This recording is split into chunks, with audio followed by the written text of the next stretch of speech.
You must be the ones tasked by the Academia with renovating Aru? That's right. Good afternoon. I'm Kaveh, and these two are Termezi and Naisaburi. Hey, I'll hate them. Come and introduce yourself. We've met before. This is Thoth, the Ibis King, and everyone knows these two. Afternoon, gentlemen. I've only ever seen these two in murals. Ah, the paintings in the temple. They show us chatting, playing cards, playing chess. Precisely the activities we most enjoy, funnily enough. No, only you enjoy playing chess. We were just humoring you. I wouldn't go that far. Back to the matter at hand. A preliminary assessment by the Academia indicates that this project requires expertise in various disciplines, including the deciphering of ancient texts, mechanical engineering, the restoration of ancient ruins, and elemental theory. The most capable minds in their respective fields are here before you. If there are no objections, we'd like to begin our work.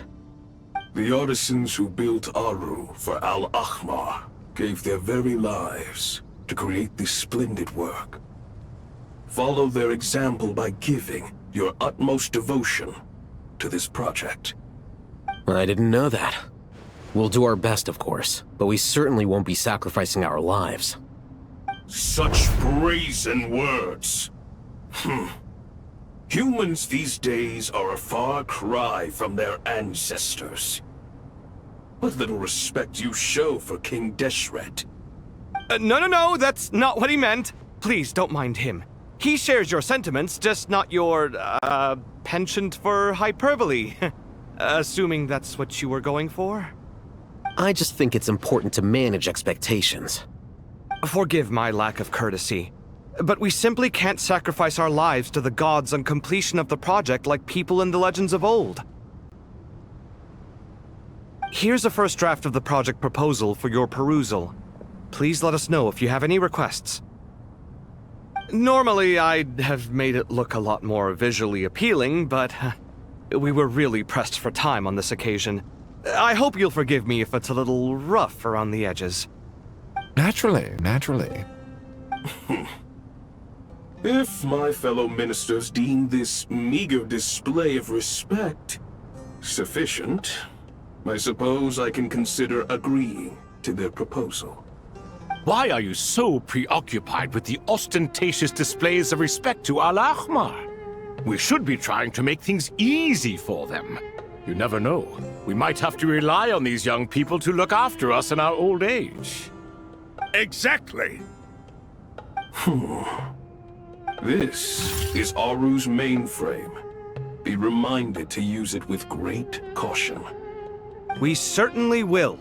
Thank you for your assistance. You may attempt to lay out punishment should you so desire, though I'm afraid it would be futile. You and I both know that certain components of Aru can only be operated by humans. King Deshret always believed in humanity. Still, the reason that Aru's modules are designed that way is not so much because he trusted them, but more because he was wary of you. Is that true? No wonder human artisans helped to build Aru then. He actually required human assistance to create his greatest work. Naturally. Have you noticed that the Goat King keeps giving superficial responses? It's like he's just going through the motions and leaving the real debate to his colleagues. He understands the art of perfunctory speech. That's what earned him his position as the Minister of Ministers. It seems the rumors about King Deshret being a poor judge of character are baseless after all. Excuse me for being blunt, but it sounds suspiciously like you're putting yourself on a pedestal and mocking me. You're mistaken. And while there's nothing strictly wrong with making every conversation about yourself, it's not exactly a positive tendency either. You? Whatever. I knew it'd be like this working with you. All right, let me past. I need to look at this console. It's your job to activate it after all. Let's begin. Everyone, Please proceed with the external checks and preparations as per the procedures outlined in the engineering plan.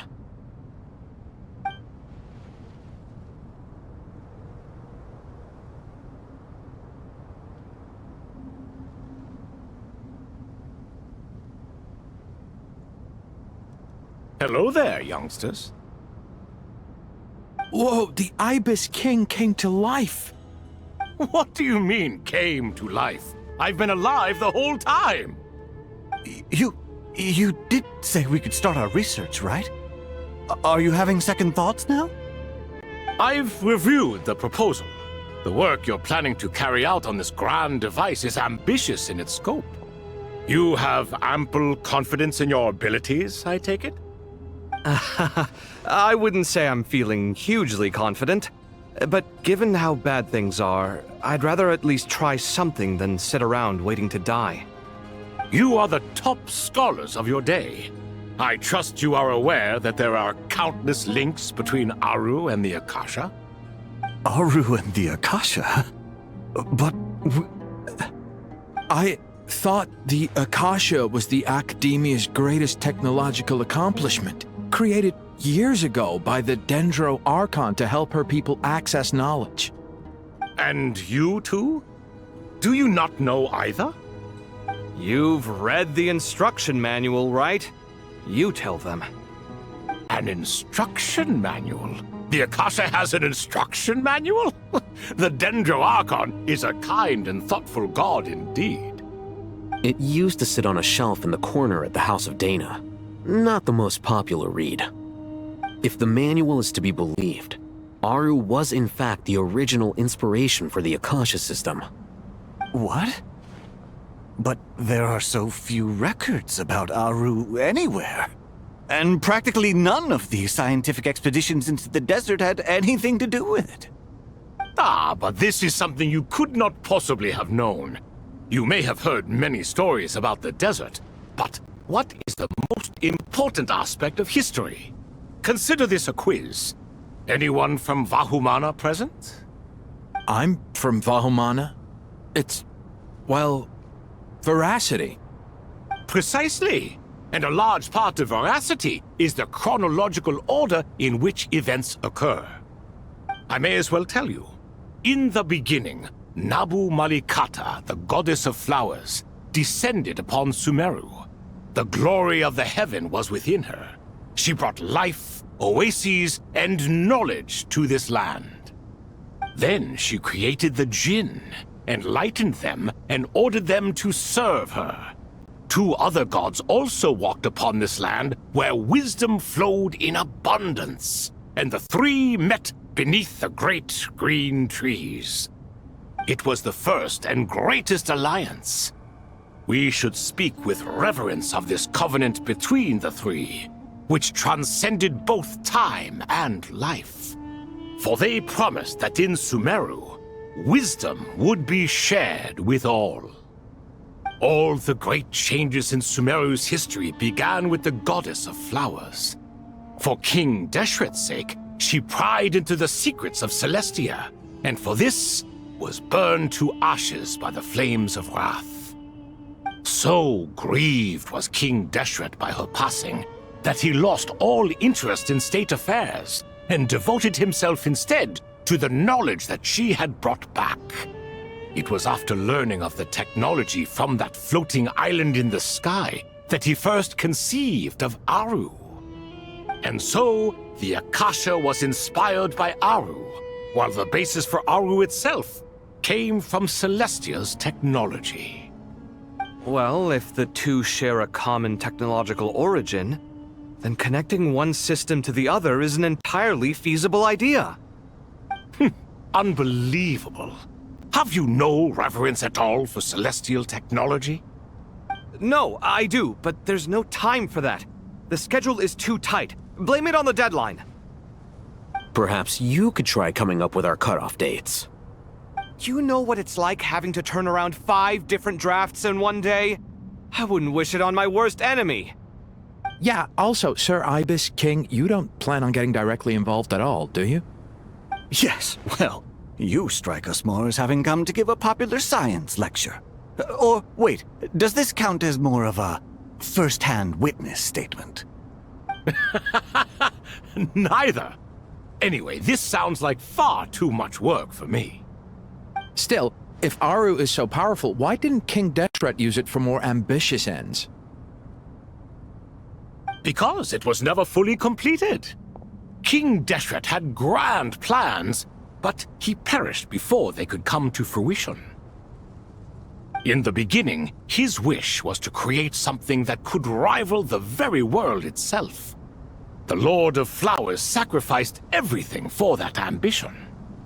What he desired, she bestowed, and thus was knowledge brought into the world.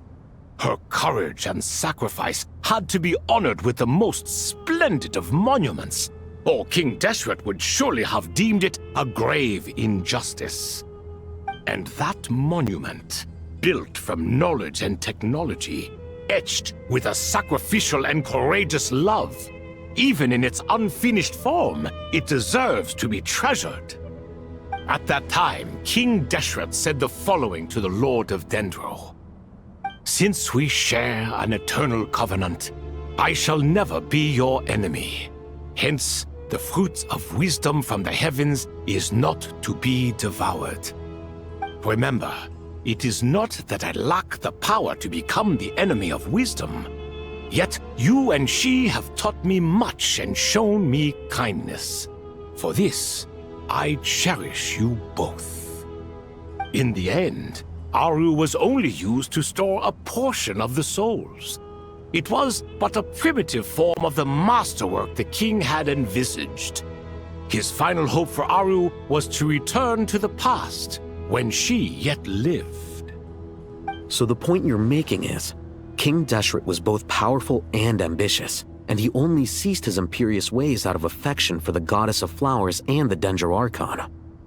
You could see this as an act of mercy, but you could also see it as the sentiments that lay between these three gods placing constraints on him. This was, after all, the foundation of the alliance between them. This explains why Aru was both a prison and a monument, and why the answer to the three questions was time. You have to be careful who you get involved with, or you invite all manner of misfortune. This is as true for gods as it is for humans. Love is the same. It is both a prison and a monument. All right, let us pause the story here for now.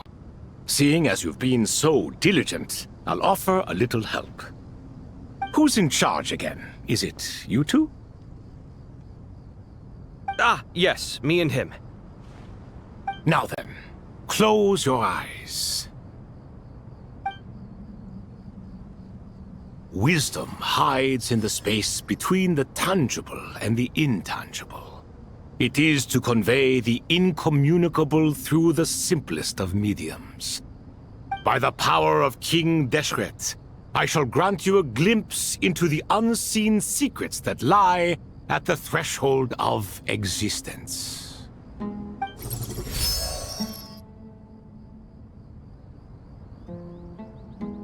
Where did this come from? Is it a new mechanism? It looks more like some form of externalized information. You've rendered it visible? Just as the Akasha allows you to access a greater range of knowledge, the power of our king permits one to perceive ingenuities that do not belong to this world. This is no ordinary mechanism. It reflects the internal structure of Aru. Whether you choose to increase or decrease, keep or discard. Come, use these to achieve the outcome you desire. Looks mechanical to me. Better let me handle it, just in case. But wait, how do I get up there? Turn around. So that's where the elevator is!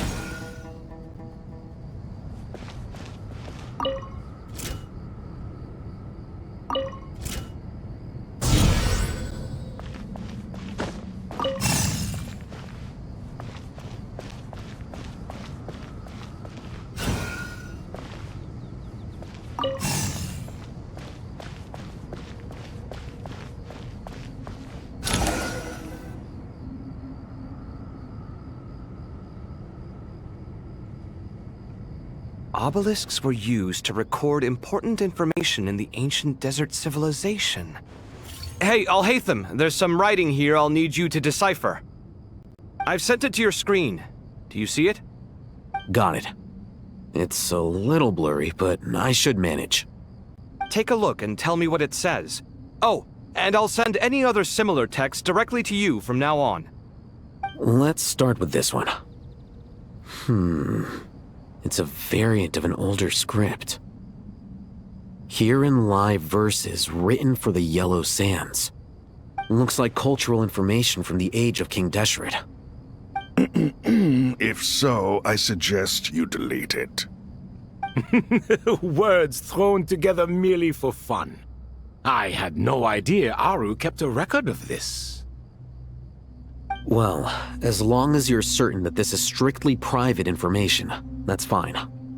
It is unimportant. All right, well, I guess I'll start now.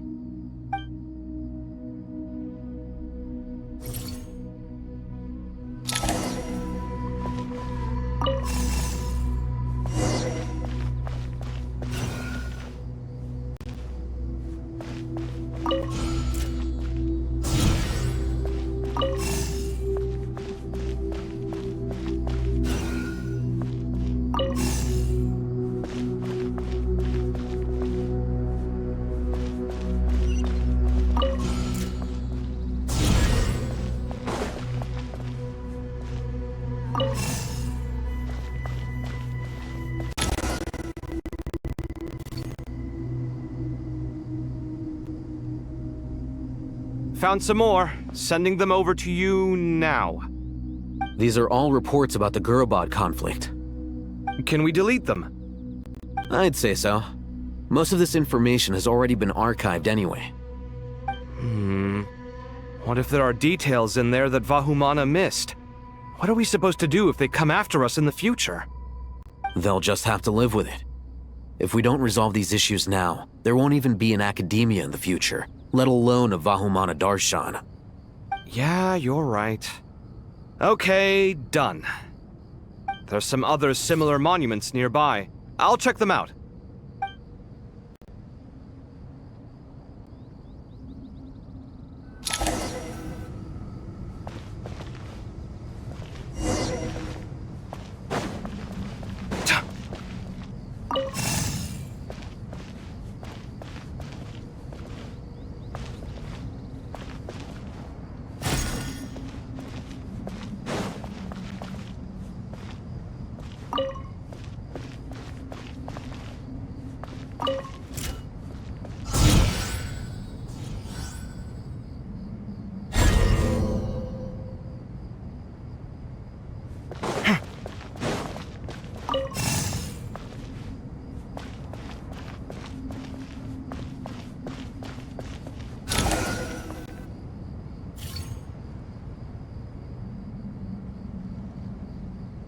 Another monument.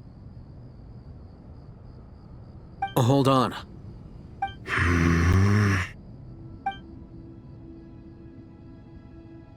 You're still reading it? How long is it? It records the development and governance of the Oasis civilization. Most of it concerns the Jinn, but it also contains records left by the artisans who built Aru. Is it important? Some of it. There was no way for me to read the whole thing in its entirety, so I had to rely on my intuition to pick the parts worth keeping. What about the artisans' records? What do they mention? They're speculations, mostly.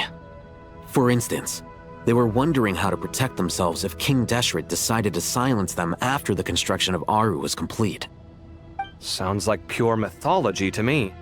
Surely that kind of thing didn't really happen. The records do emphasize that this was merely their conjecture based on various myths. Still, the artisans did leave details of their plans to survive, including blueprints for their escape route. Even that got recorded? Okay, well, I'll make a copy of this first before I delete it. Is that truly necessary? You won't be needing those.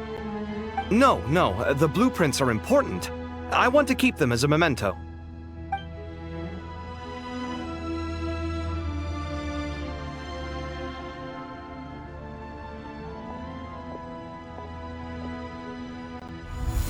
I think that should just about do it. It meets the requirements of the contingency plans, so we should be good. I gotta say, it's the strangest feeling, this cross between reality and the intangible. It's like drifting between life and death, or in and out of a dream, using my own hands to manipulate illusions that are forever out of reach. Chasing dreams in the most literal sense. Definitely a novel experience. What happens if my spirit just floats away? That won't happen. Anyway, I wouldn't celebrate just yet if I were you. There's likely to be a phase 2 of this project. All right. I'd better keep my wits about me then.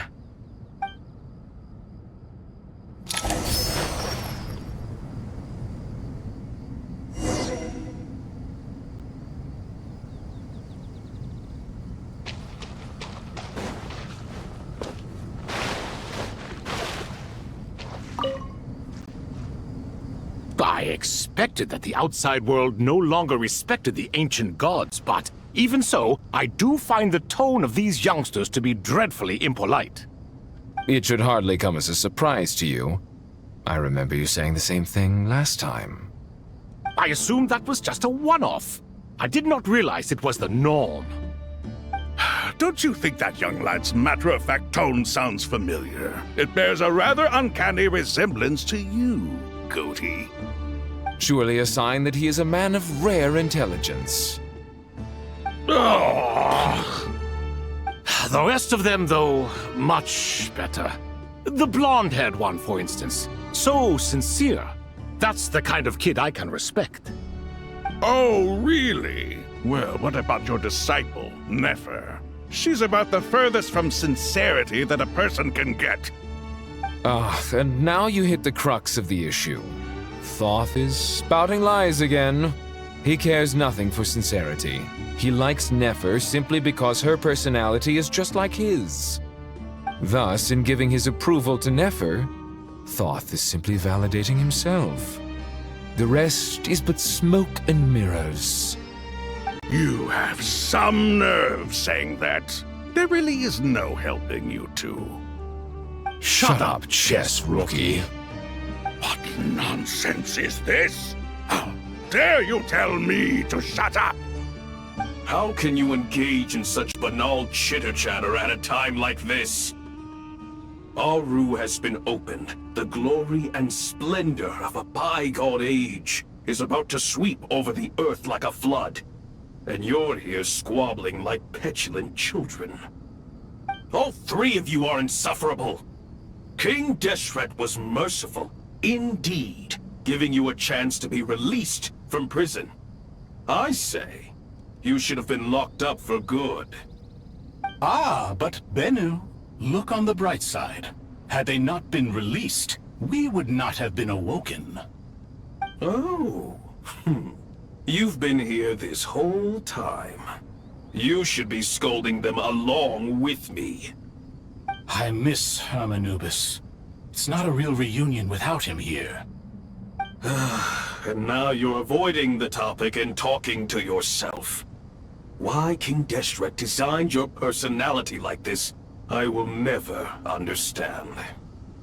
Isn't this simply proof that our king supports my free will? Oh, look at those two rust buckets. Suddenly, you two do not seem so bad after all. Here, here. If being stuck together for thousands of years fosters no friendship, I cannot say what would. Naturally.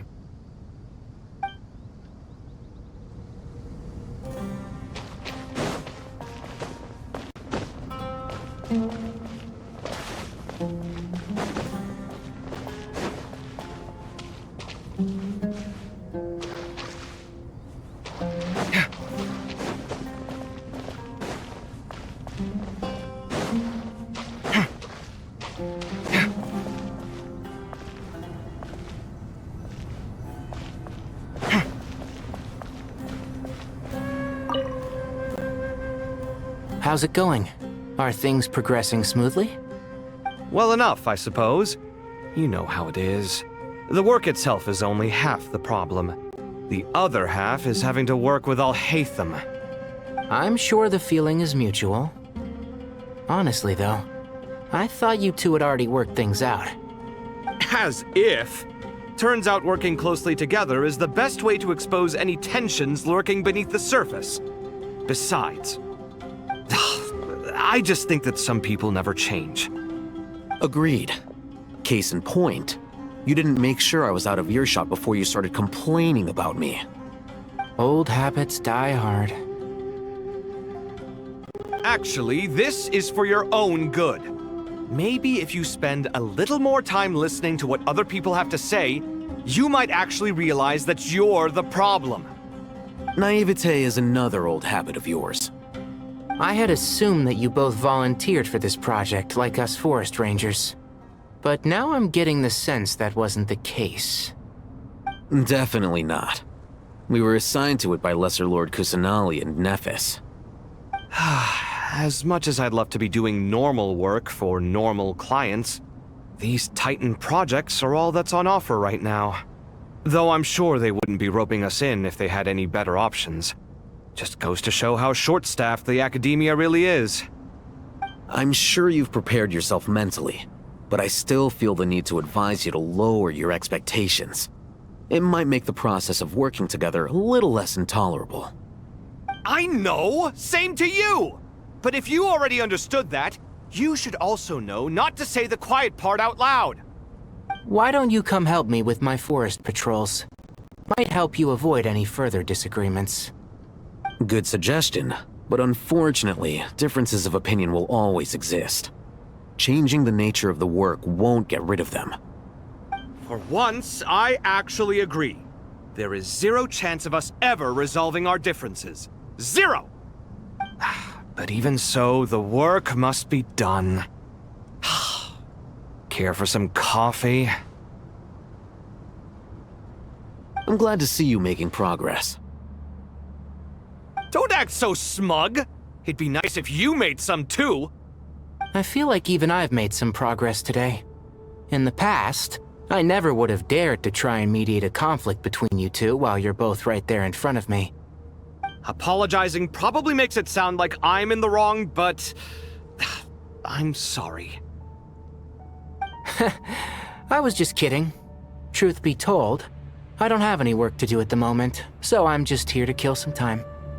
How's Kale? She's studying with Nicole. I'm not sure how she's getting along, but she seems to be in good spirits at least. I wouldn't worry. Angelic affairs are probably above your pay grade anyway. I know what you mean, but Sino and I are still a little concerned for her. He said he'd go keep Kale company after he's finished training the mercenaries. I'm planning to join them myself shortly. Kale will be okay. Have faith in her. Even we can see how much more confident and outgoing she's become in these past few years. Thanks to you and Sino being there for her and providing guidance every step of the way, she can finally stand on her own 2 feet. On her own 2 feet. Does it feel bittersweet? Watching the younger generation grow up and move on? No, not yet, at least. I was just thinking, I wish there was more I could do for everyone. She'll be fine. Yeah, she will. Just try to relax.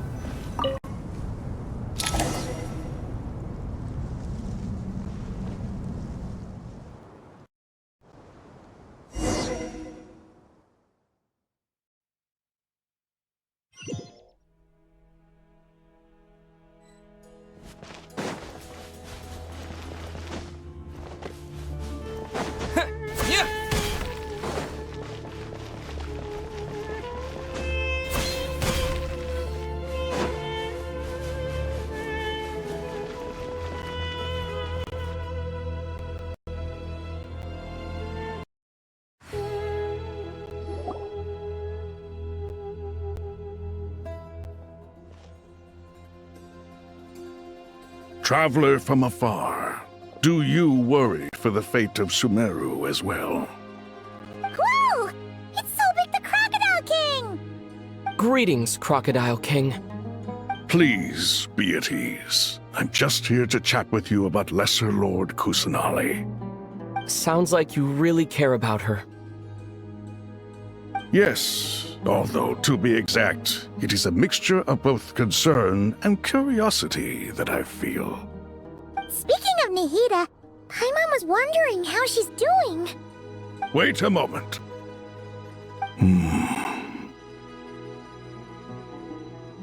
What is it? I tried calling out to Apep, but there was no response. This can only mean that she is focusing all her energy on taking care of Lesser Lord Kusanali. All the gods who served King Deshret seemed super surprised to hear that Apep agreed to help Nahida. Guessing she made a bad impression on you or something. Are you aware of the history between her and our king? The story begins a long time ago.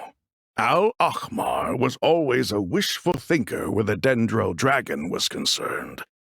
Without consulting her, he decided to list her among the 7 pillars and declared his own power to be far superior to hers. That was when our king was at the height of his power. Ibis Goti and I were no match for him, and so we chose to submit and serve as his ministers. But not Apep. No, she never thought much of him. To Apep, Al-Ahmar's pride and sense of superiority were nothing but ignorance and hubris. In fact, they fought numerous times, but usually the battle ended in a draw. In the end, King Deshret coveted the power of Celestia, only to end up corrupted by knowledge. His final act was to trick the dragon into swallowing him whole, leaving her to bear the torment of his sins. The Dendro dragon stands for the glory of a bygone era. She hated Al-Ahmar and what he represented, all the gods, all the power they wielded. And so her willingness to help the Dendro Archon through this crisis comes as a great surprise indeed. It makes one wonder whether, perhaps, the Dendro Archon assisted her in the past. Yep, Nahida did her a huge favor.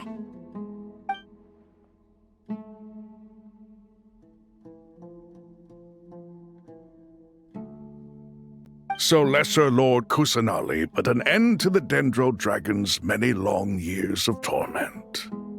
As much as she loathes the 7, Apep knows kindness when she sees it. No wonder she was willing to make an exception. Yeah, that's the sense we got from dealing with her, too. She is not incapable of coexisting with other living things. Rather, she actively chooses to avoid coexistence. And this despite the fact that she symbolizes life itself. How ironic. All of this being said, I wouldn't expect too much from her if I were you. Nothing will change her hatred towards humanity and gods. We'll keep that in mind. Anyway, how much longer do you think Nahida needs to stay with Apep? For all we know, the Fatui might still be in the desert. Just to be on the safe side, why don't we grab anyone who isn't busy right now and go look for her? I'm alright, Paimon. Huh? Was that Nahida's voice? It seems the treatment was effective. Since when do my deeds require your evaluation?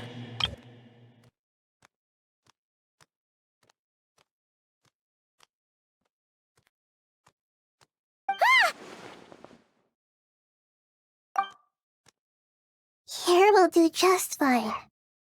I had no intention of taking you any further. One ought not expect greater generosity than they have earned. You always hide your kindness away like an oasis within a sandstorm. Only those who make it through the swirling winds can know just how beautiful that oasis is, and how much hope it brings. You dare appraise my being? No, I'm expressing my gratitude. I want to thank you for sharing your precious life force with me.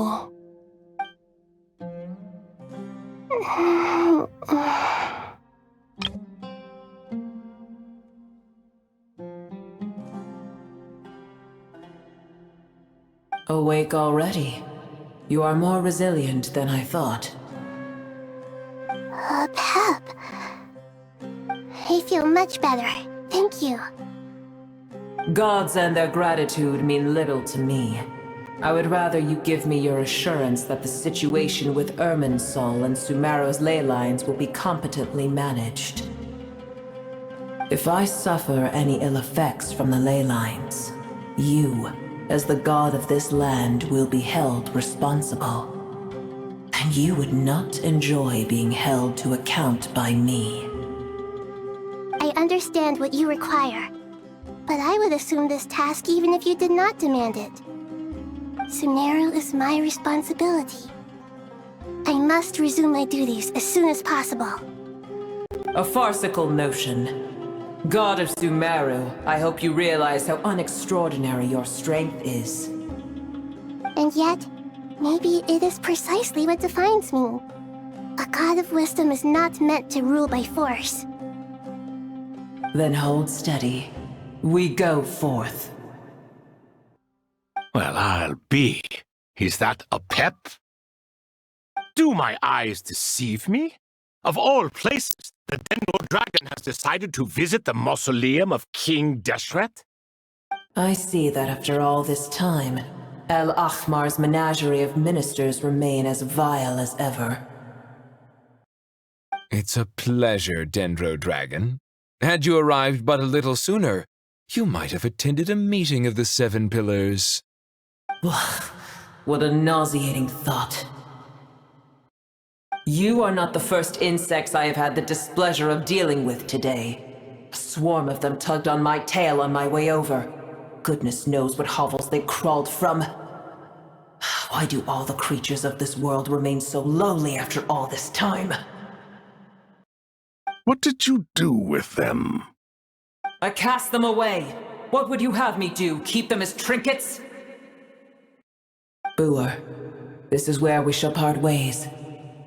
To be clear, I do not wish to see you or anyone else here ever again, unless absolutely necessary. Then I wish you peace as you return to your dwelling place. It matters not to me. Simply refrain from bothering me again.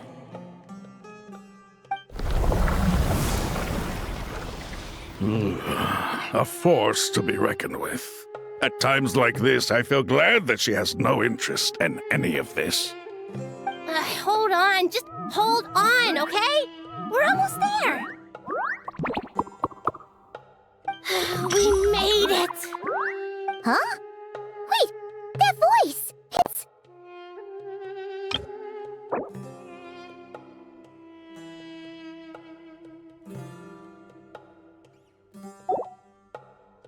Uh-oh! I'm gonna fall!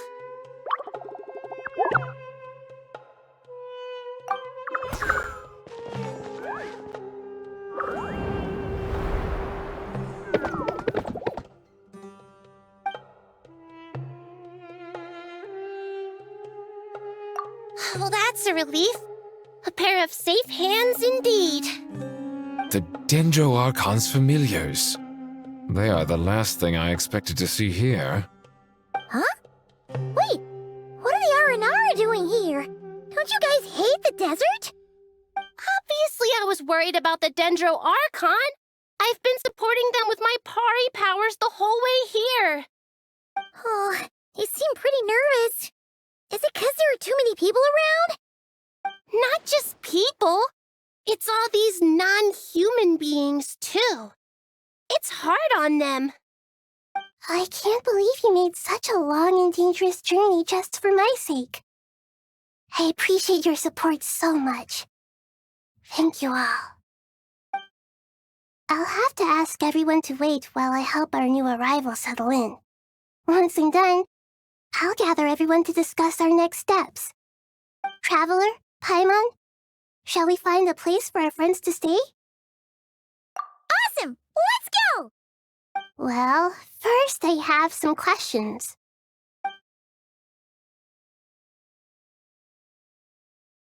Okay, I think that covers everything. Thank you. We can get going now.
Hello, everyone.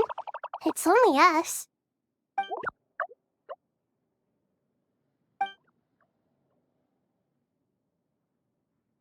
It must be very tough for you coming all the way out here, especially since you don't like the Voluka.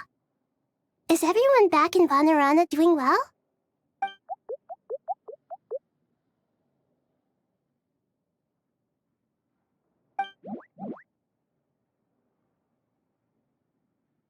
Ah, everyone's here. Good. Are you okay? You look like you were about to pass out back there. Then you're forgetting who I am. Don't underestimate me. Oh, excuse me! Are you comparing me to Paimon? I suppose everyone is gathered here because of me. As we can see, the situation is critical, and everyone is very busy with their various tasks, so...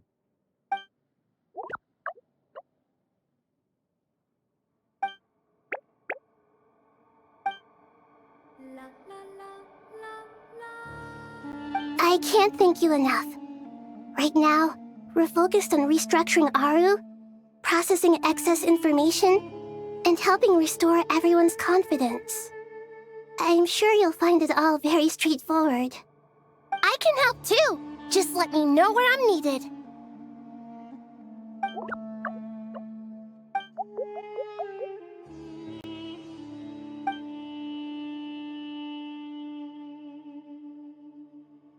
Up to no good?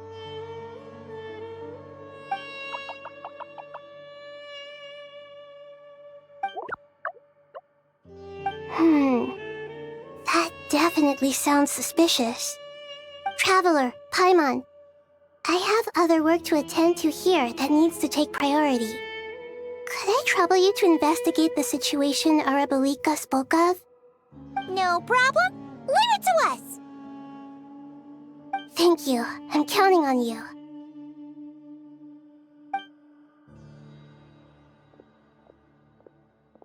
There's one other thing. If you are to work alongside the people of Sumeru, you will need to make yourselves visible to them. Is that acceptable to everyone?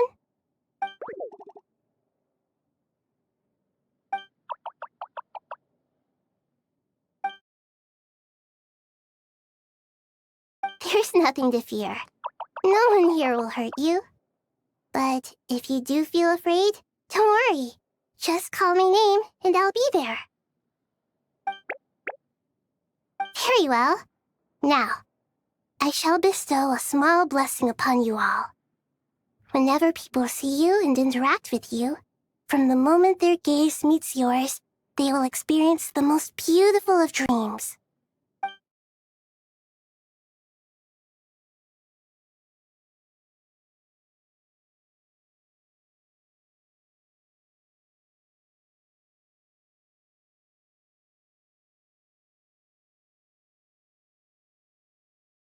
Do not fear. We will face it together. This too shall pass.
Everyone's here. Wonderful. Dendro-Archon, you're back. Are you recovering all right? You mustn't push yourself too hard. I'm doing very well. Thank you for your concern. I see. Using the power of Aru to reboot the Akasha and gain access to Irminsul. It's a sound plan, although... I regret to be the bearer of bad news, but with the state that Irminsul is currently in, it's impossible to access via traditional means. Even the Akasha won't change that. Alas, we had feared this may be the case. And what about non-traditional means? Non-traditional means? Are you saying... Desperate times call for new measures.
Ah, it's you. Is there a situation?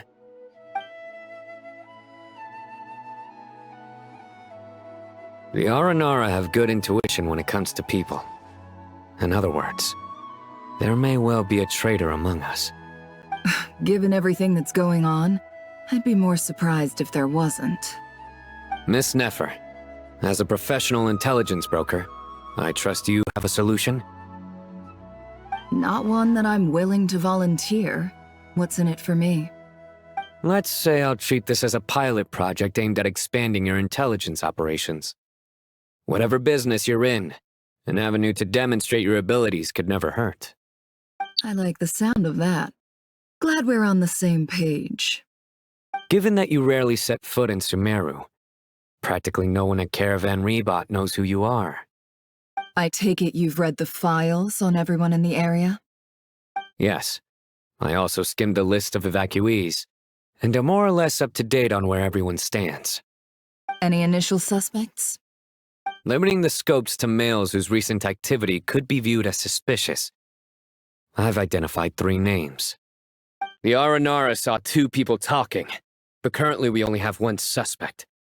The other person was probably just a messenger, and in all likelihood has already left Caravan Ribat. Everyone is heading for the desert per the evacuation order. Anyone willing to turn back at this stage is almost certainly with the Fatui. There's no way it was a spur-of-the-moment decision to act at a time like this.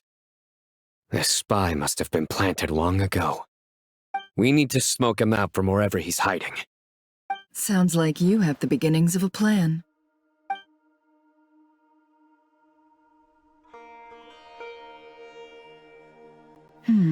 I see. Your suspicions are well-founded. I'd be watching him too if I were you.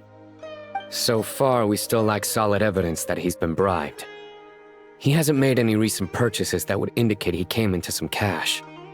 Then let's get closer to him to confirm before we make our move. I can handle it.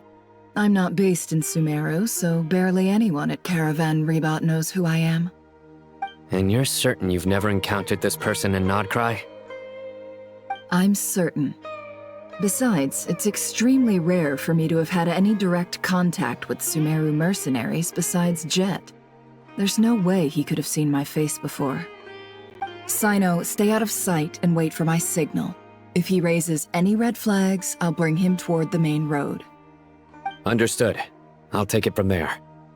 Excellent. Well, it's a pleasure working with you.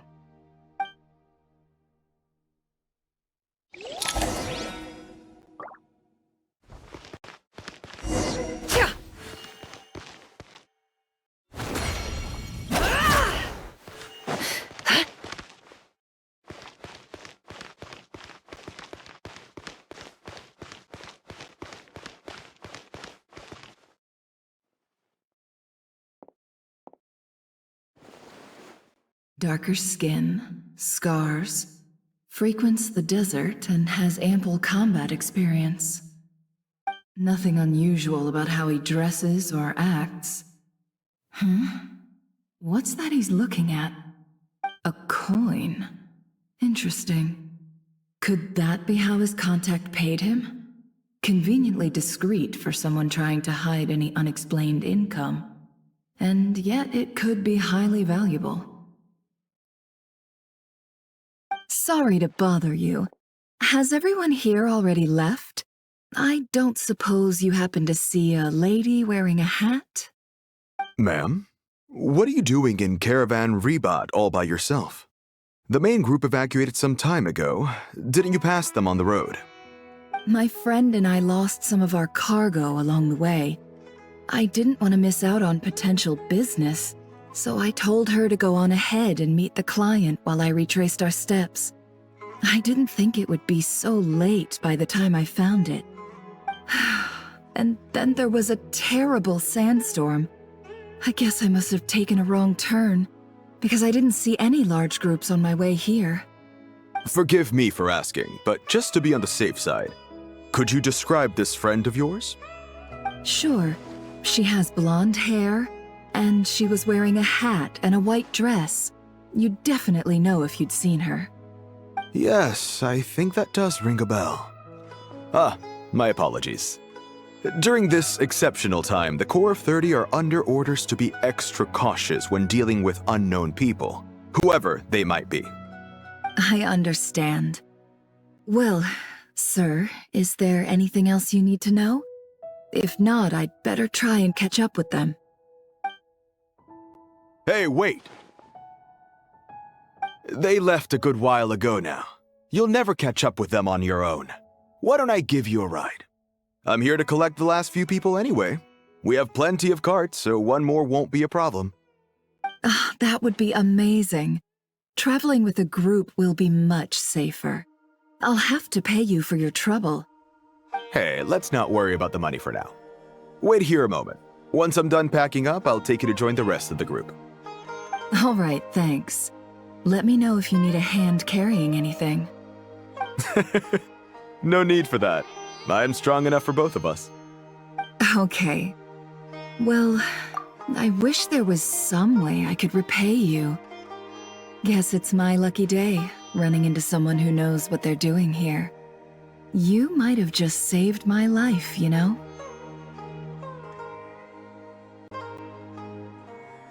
You're not wrong there. I mean, what kind of cargo is so important that it's worth risking your life to get back? I hope for your sake that it's priceless. Actually, I suppose I can tell you, since you've been such a big help. But be sure to keep it to yourself, or we could both be in big trouble. Oh, really? Sounds mysterious. We're in the antiques business. You understand? Some of our goods aren't acquired through the most legitimate means. We have to be very discreet when we're selling them. That's why I had to go looking for the missing cargo alone. Ah, no wonder. Well, ma'am, in that case, it turns out that maybe there is something you could do for me. I'm all ears. But to be clear, our commission isn't cheap. Think carefully before you ask. We don't want to ruin our relationship before we even hit the road. I'm sure that won't be a problem. My issue is, I have something that's a little difficult to sell on as well. Take a look at this.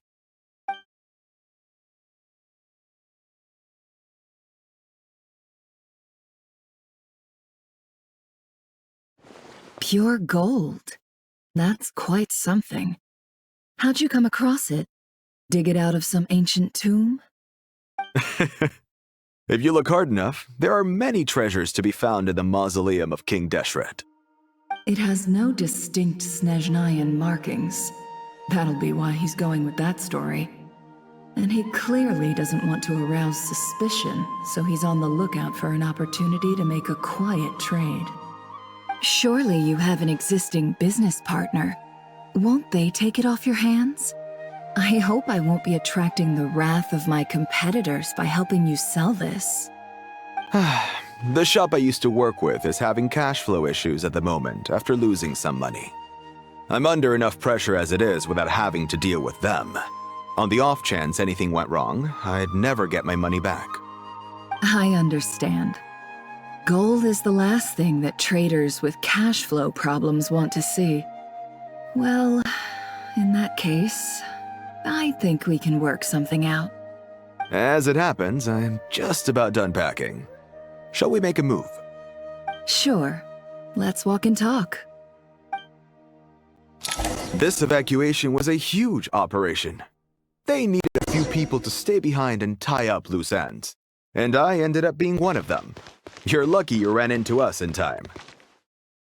I certainly am. I don't know how this happened. One thing led to another, and look how it ended up. I just hope our client doesn't get spooked and cancel their order. Fingers crossed. But either way, life goes on, and we all have to make a living somehow.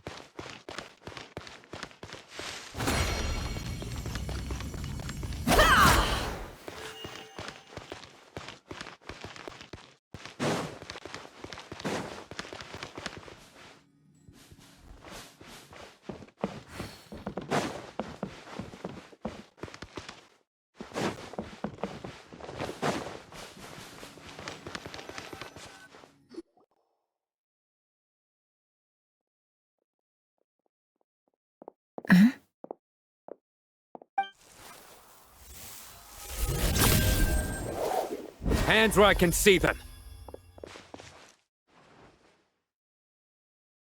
General Mahamatra! No, wait! What are you doing?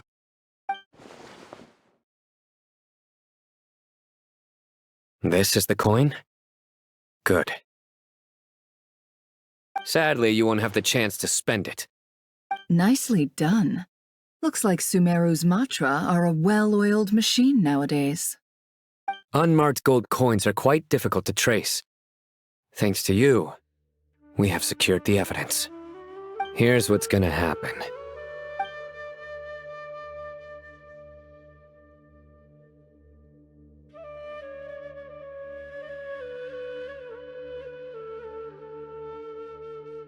Southeast from here, leeward side of the hill.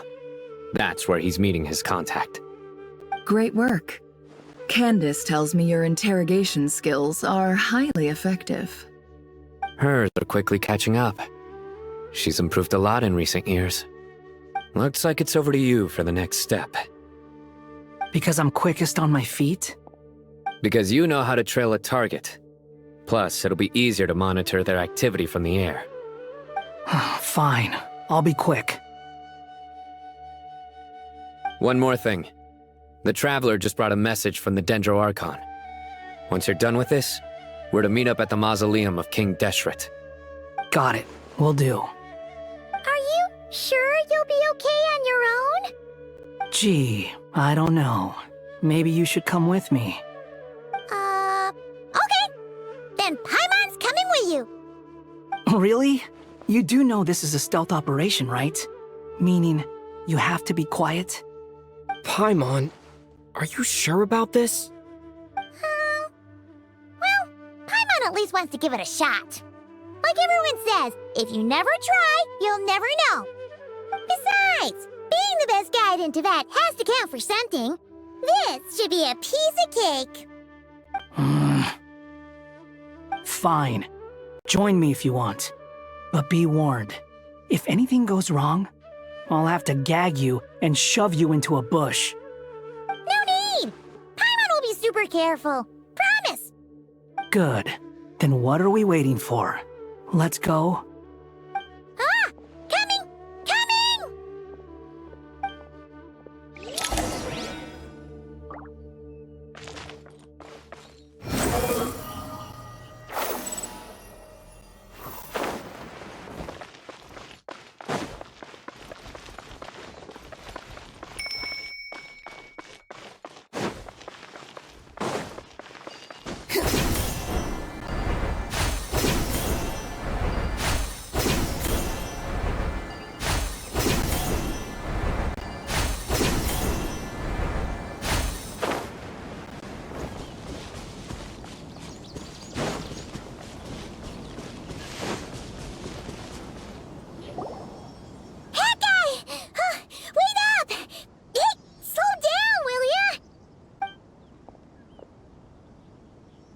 We're here. Now, we wait. Okay, yeah, cool. Cool. What's on your mind, Paimon? Huh? Oh, nothing? I thought all you cared about besides being a guide was food and sleep. Why the sudden urge to go on a dangerous mission? What's that supposed to mean? Paimon's been on plenty of dangerous missions before. But never on your own. You hardly ever leave the Traveler's side. Just saying. I'm kind of at loose ends right now. So if you did want to share, I suppose I'd have to listen. If not, suit yourself. Makes no difference to me. Hat guy? Do you think Paimon is useless? What? Where's that coming from? When we were in Notcry, Paimon suddenly realized something. Even though Paimon's with the Traveler every single day, whenever we face real danger, she can't do anything to help. Paimon doesn't get like this very often. She just got really scared when the Traveler got kidnapped that time. What if he never came back? What would Paimon do then? And the more Paimon thought about it, the more useless she felt. But Paimon doesn't want to be a burden. Paimon wants to be a friend who's actually useful. Does that make any sense? You know, that feeling of just being completely useless and... Oh. Paimon probably sounds so ridiculous right now. You asked the right person. Boy, do I know that feeling. Oh, Hat Guy. I'm not gonna try and encourage you. What I will say is this. When you start doubting yourself, you have two choices. Give up or change. You have to make the decision to move forward. Otherwise, no amount of consultation from other people is gonna help you. So ask yourself, what do you want? To get stronger? To learn more? Whatever it is, go do it. You won't have any regrets if you can at least say that you tried. Oh. All right. Something's not right. Shouldn't they be here by now? Paimon, is it just me? Or is it a little too quiet around here? Should Paimon take a look? We'll give it another hour. If nothing happens, we head back. Okay.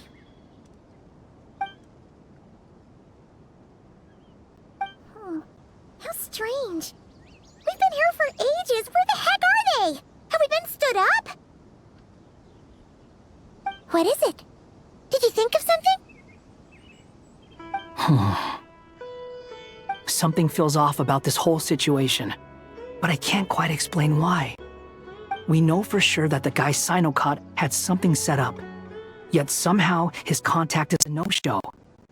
So, either the handler got caught, or, more likely, they decided to cut our guy loose. But how would they know to do that?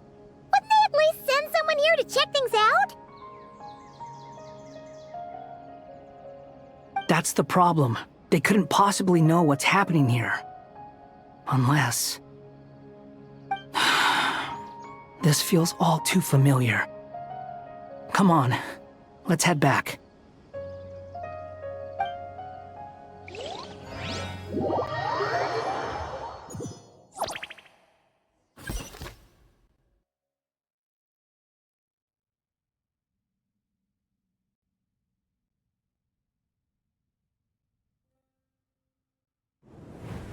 Even though this isn't a formal meeting, I'd still like to start by saying how grateful I am to each and every one of you.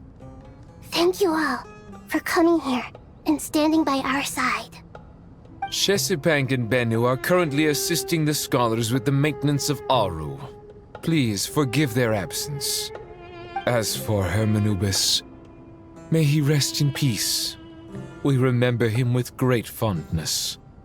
There have been times when I imagined what it might be like to meet you all.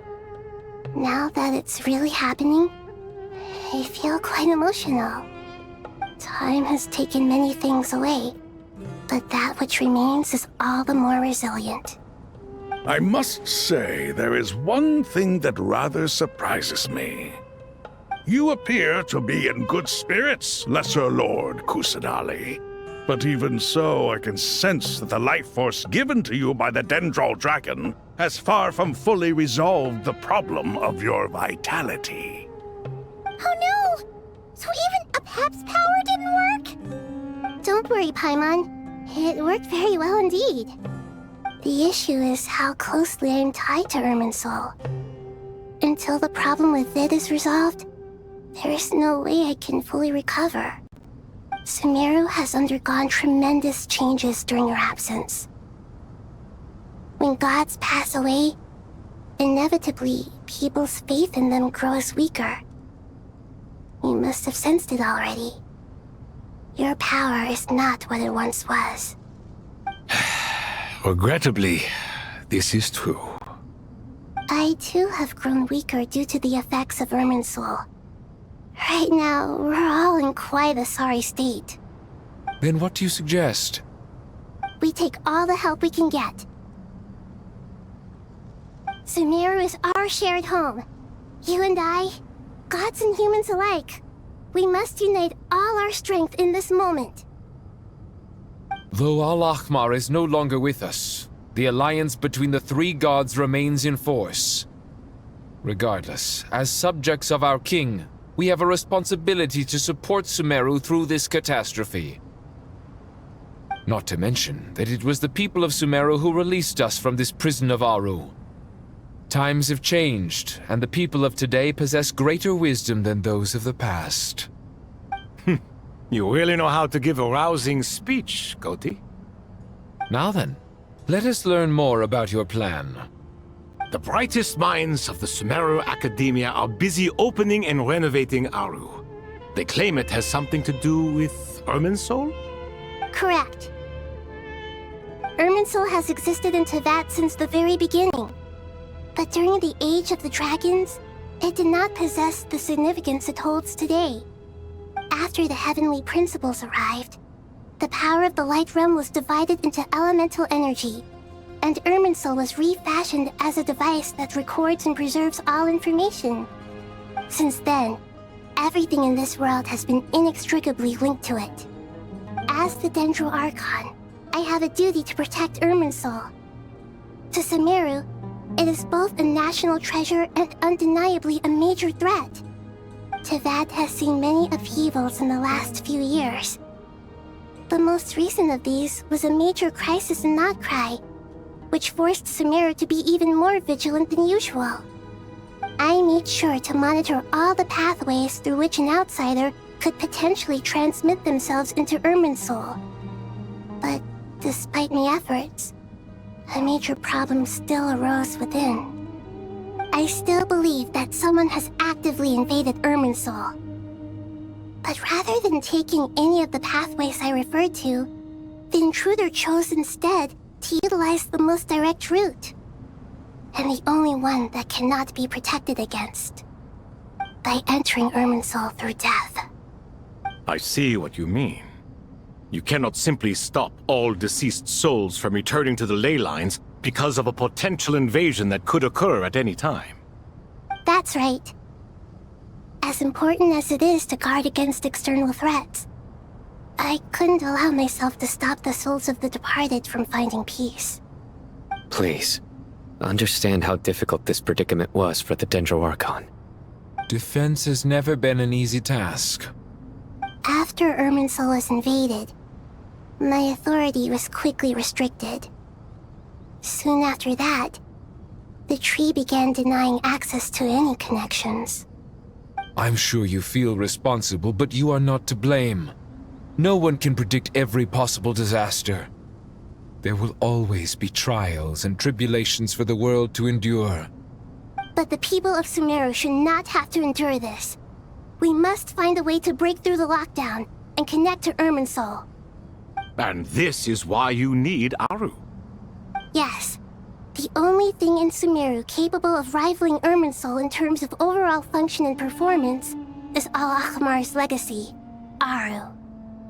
All I managed to do before falling into a coma was make some minor adjustments to Irminsul.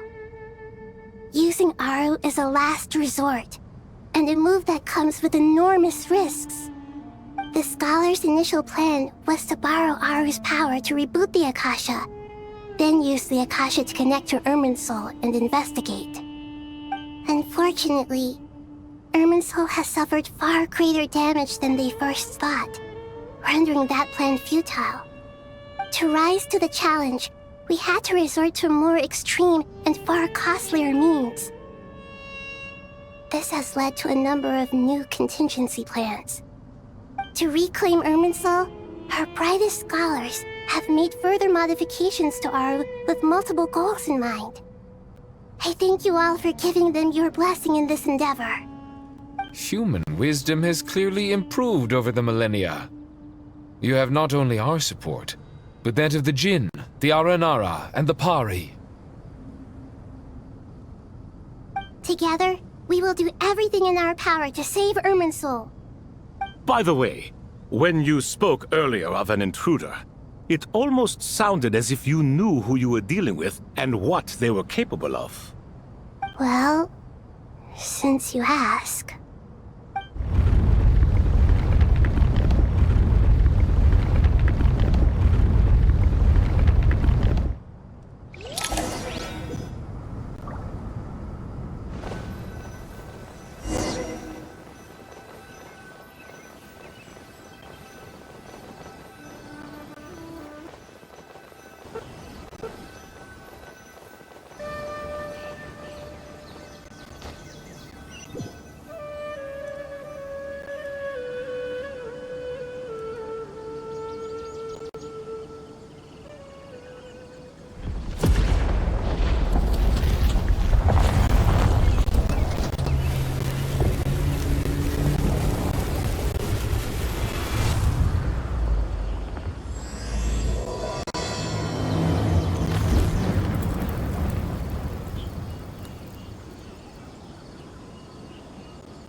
Master Tainari!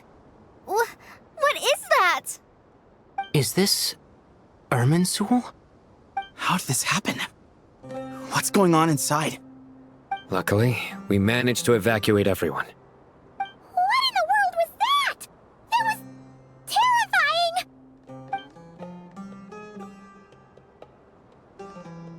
Oh my. I understand now, Dendro Archon. You make yourself quite clear indeed. Not once over the millennia has Irminsul been so terribly afflicted as this. Please continue, Dendro Archon. Irminsul's root system is what comprises the ley lines. In the past, it has always been hidden away, going unseen by the general populace. But now, an evil intruder is making it reveal itself. It has become a tree of unbridled greed. A clear sign that a deranged experiment has advanced to a new stage. Blasphemy.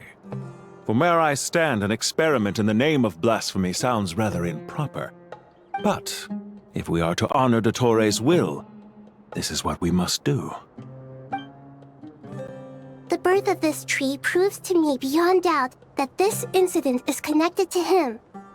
But to explain the situation in full, there is someone I need to tell you about.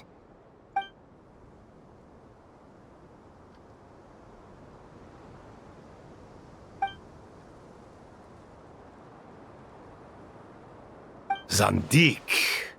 So it was him. I saw him in the desert once. A man of supreme arrogance. So this is where it has taken him. But didn't Dottore die and not cry? How is he still able to do all this?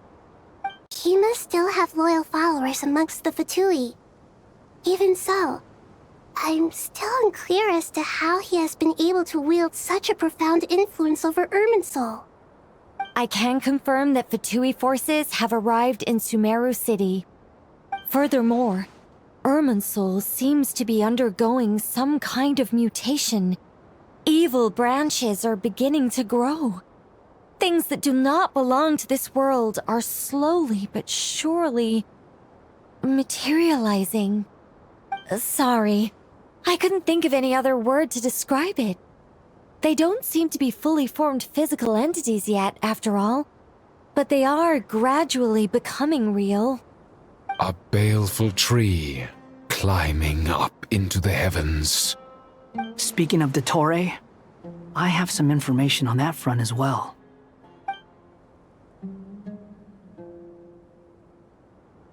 I didn't think it was wise to state this out in the open.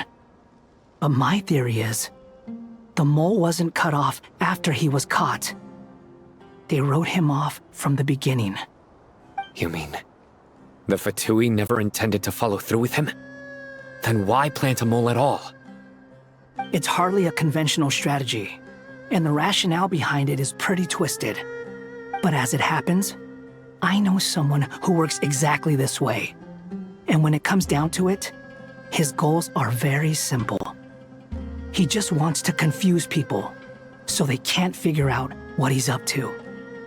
He's been a collaborator of Dottore's from the outset. That fact alone confirms that Dottore is involved with this somehow.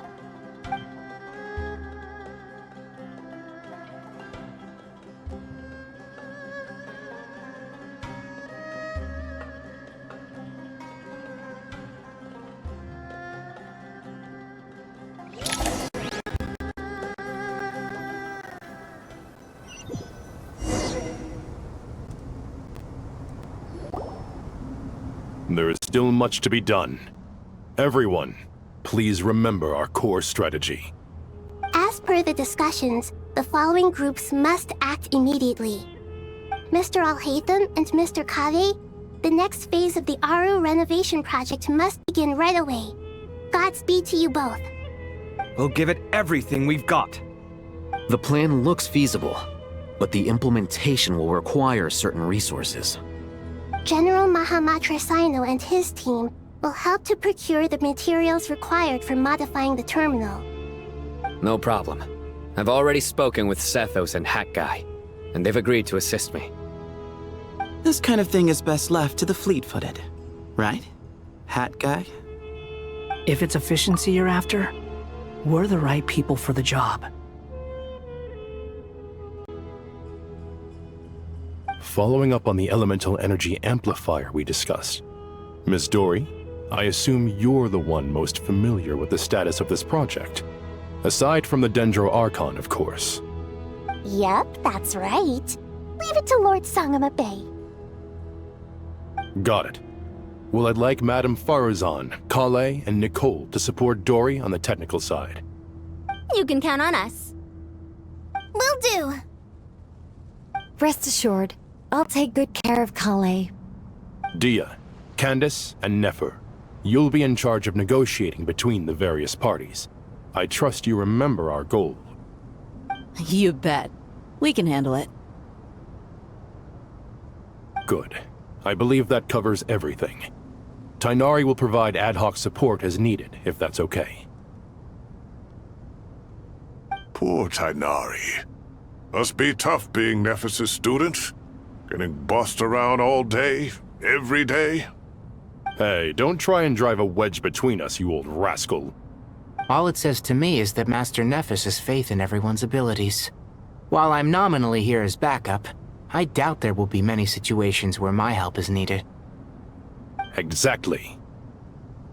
Finally, Traveler, you and I will head to the border between Sumeru and Natlan. Once that task is complete, I'll be asking some of you to accompany me to the Eternal Oasis.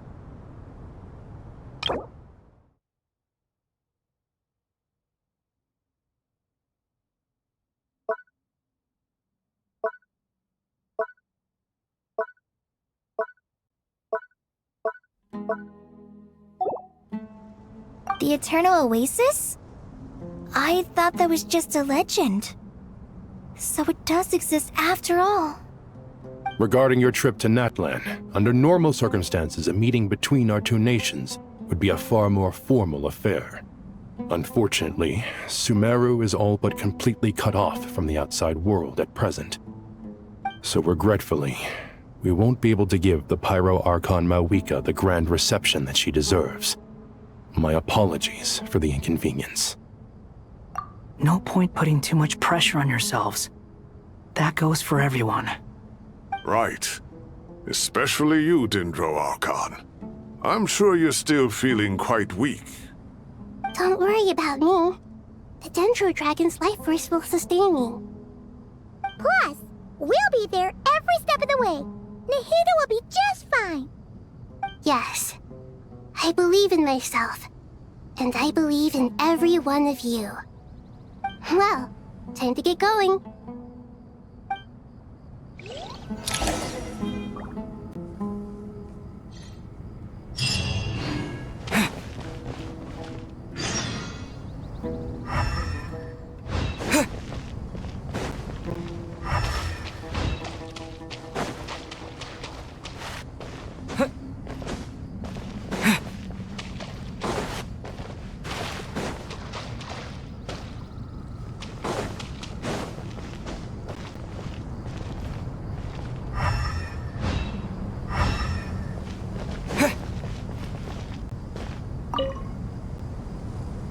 To what extent we can implement the final plan depends on how successfully the Akasha can be modified and configured. And to make sure the configuration works, Aru will also need some further optimization. Yeah, no surprises there. Once we roll this out, any Sumeru citizens who already have Akasha terminals can simply continue to use their existing devices. This still leaves us with a significant equipment shortage, though. Many groups of people were never issued Akasha terminals, including mercenaries, the desert folk, and many others. We'll need a supply of rare materials for the renovation of Aru and the production of new terminals. Right now, the best place to source these locally is from the primal constructs within King Deshret's mausoleum. Time is not on our side here. It's gonna be a race against the clock. The Aru merge and renovation project will have to be carried out by you two. Everything's riding on this, so failure is not an option. Best of luck to you both. As discussed, General Mahamatra Sino and Mr. Hatguy will source the required materials. Mr. Sethos is quite familiar with the layout of King Deshret's mausoleum. With him accompanying them, things should go quite smoothly. I have every confidence. In the meantime, we may as well take a breather. Makes sense. There's not much we can do until the materials arrive. Get information and stay close. What is this, boot camp? Knock it off. It's just Sino being Sino. You know what he's like. Everyone clear on our mission objective. Look at the excess primal constructs, dismantle them, and extract the required materials. And King Deshret's 7 pillars agreed to this? If they're just sitting there doing nothing, we might as well put them to use. Thoth's words, not mine.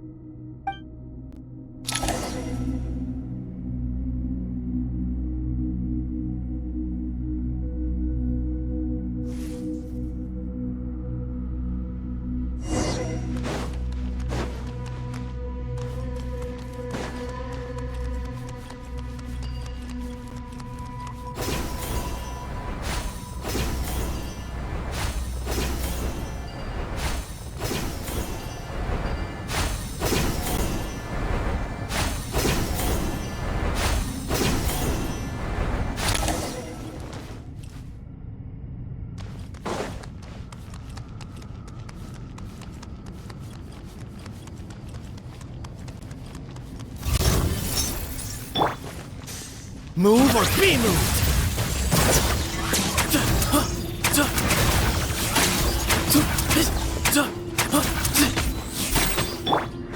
The wind rises.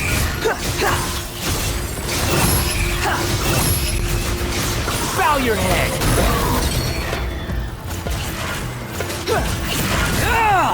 Your sins weigh upon your soul!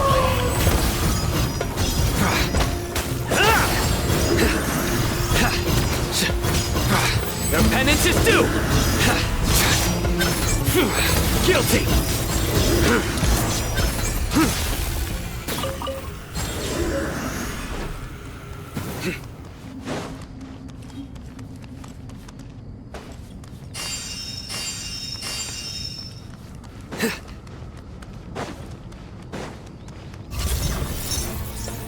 Futile!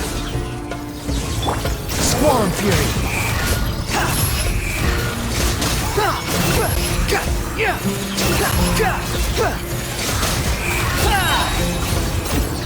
Cry louder! Surrender!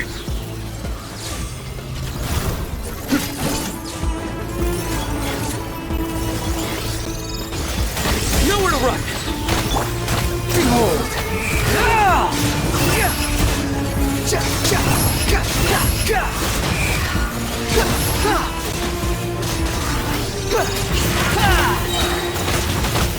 Unsightly insects! These devices should still be usable even though they're broken down. Let's take them back for the others to review.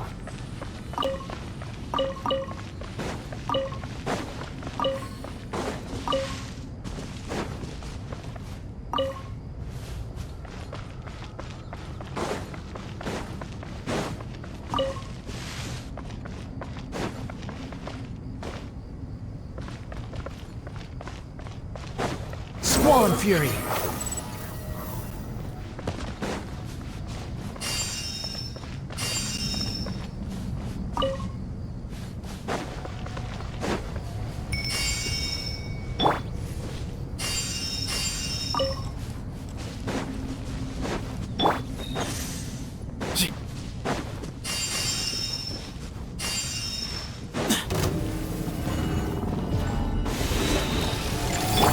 Through me, justice is served!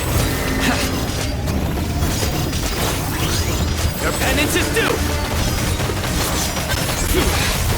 You stand condemned! Your penance is due! Guilty!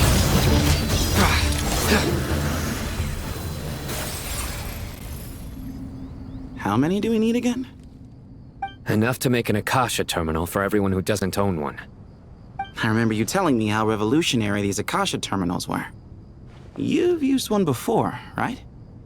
The Academia declared the Akasha to be the most powerful and comprehensive wisdom dissemination system in history. That should give you an idea of how powerful it is. Certainly sounds impressive.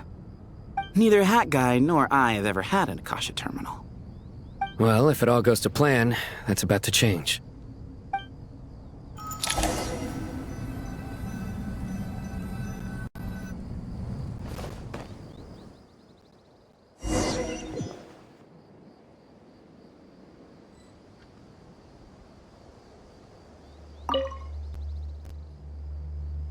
Oh, goody! Thank you so much for handling the delivery. What a long way it was. You've really outdone yourselves. I'm well aware what a bumpy, dangerous journey it must have been. Now, I would have loved to oversee the process myself, but of course, those of us who know the plan can't leave the mausoleum. Oh, trust me, I'm patting myself on the back for my assembly work here. Simply flawless work. But will you really be needing all of this? According to our plan, yes, this is the quantity required. I have no complaints about the quality either. Only the price. So expensive. I heard you covered a lot of the funding out of your own pocket. Oh, that's an exaggeration. The Academia provided most of the funds. I just offered a small token of my goodwill. Of course, the real tragedy is how little profit I'm making on this. You know, it's a serious crisis when you can't even make money out of it. It's really quite a beautiful design. And I'm intrigued by how such a diminutive device is able to output the power of the Light Realm. Did you attend the lecture on Light Realm energy, Madame Farzan? I don't believe I saw you there. Of course I attended. I was just a little late, so I had to listen to the whole thing from outside the back door. Anyway, I have a perfectly good understanding of Light Realm, elemental and abyssal energy, as well as the relationship between the three. Good to know. Master told me in private that the conversion process between Light Realm energy and elemental energy involves highly classified knowledge that shouldn't be disseminated too widely. But even so, the scholars still shared said information. Well, you can't enforce a rule that everyone breaks. Is that the idea? At first, the Dendro Archon was reluctant to explain it in great depth for safety reasons.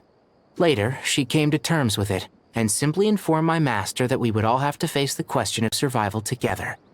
To protect someone from such dangers means keeping them in the dark, but for someone to know and embody the wisdom within, they must understand its very essence. It's an information hazard. We're exposed to danger just by knowing the facts, and just like bait, it lures us in by offering us the solution to our problems. But if you're not careful, you'll end up pursuing it down a dark path. A tricky problem. But today, this big problem has been broken down into many smaller, more trivial ones. What do you mean? I get it. For instance, you and I share secret knowledge, while she and I take on the risks of life, death, and fate. Something like that? Hey, what? That is not what I call a trivial problem. Well, as they often say in Vahumana, an event that is monumental to the individual is negligible in the grand scheme of history. Generally, the fate of the individual is an insignificant affair. Being from Amorta, where the subject of our research tends to be a lot more personal, I have to disagree. It's hard to dismiss the individual as insignificant. In other words, the big problem of survival has been broken down into many small, interconnected factors, and each one of us represents one of those factors.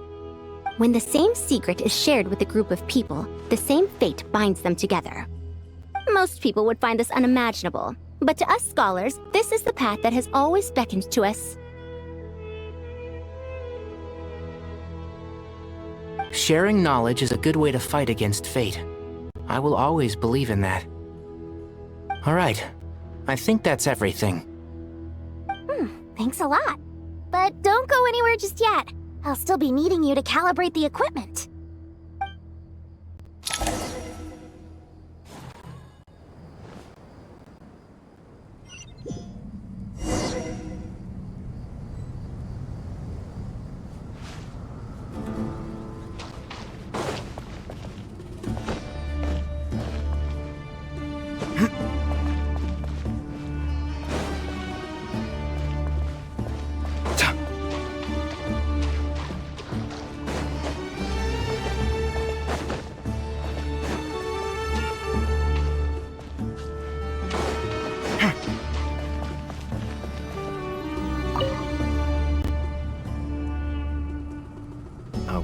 the materials are ready.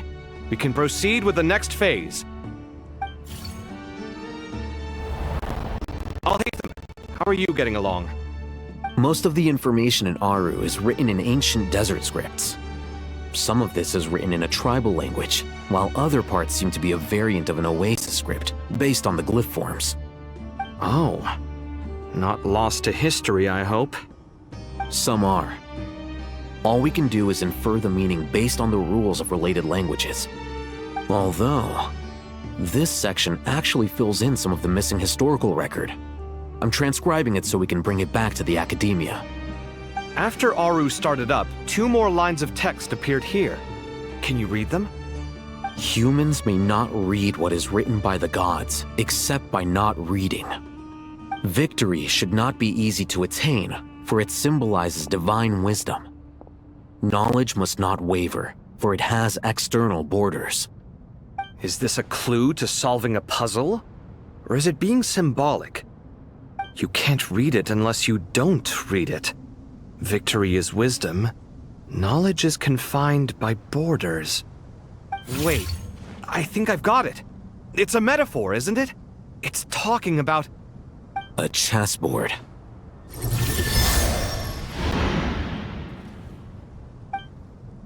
You were right. The youth of today are skilled at solving riddles. Have the secrets buried in the desert not been unearthed over the years all the same? Since Aru is a place reachable through wisdom, this day was bound to come sooner or later. Oh, I've always been against overly cryptic sentences. Don't you get tired of reading and writing all that? Ah, it's you 3. Just in time. We've been delving deep into Aru, and now this board has appeared. I've heard this was how you'd while away your free hours. You must be quite the experts by now in that case. It is true. King Deshret's chess games are some of the most well-loved of all his wonderful creations. If you have ever been to Safhe Shatranj, you may well be familiar with the chess pieces you see here. Is this chessboard supposed to be another visualization of the interior of Aru, then? Naturally.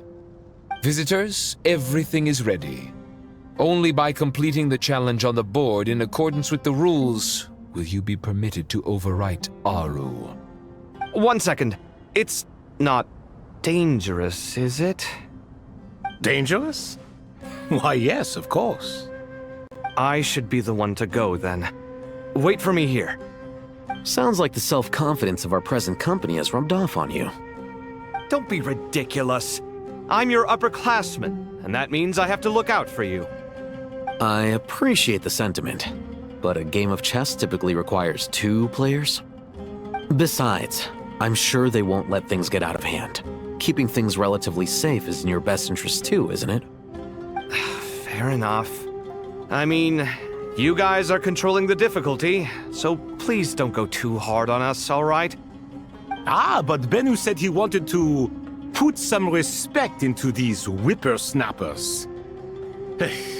All right, all right.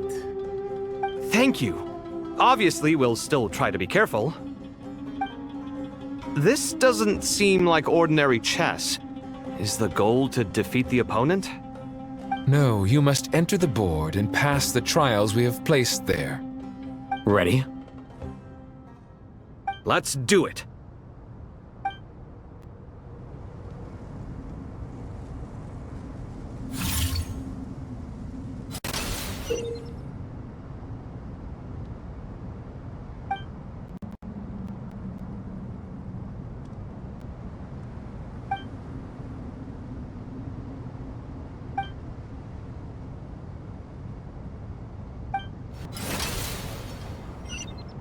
The first trial is posed by me. I don't think this is gonna stop us. Ah, but the key to this game lies in working together. Otherwise, you will be deemed to have broken the rules. Looks like it's up to me. Marak, can you open it? King Deshret's favorite primal construct. Living on in suitcase form, of all things. Amusing. Ho ho! Excellent work.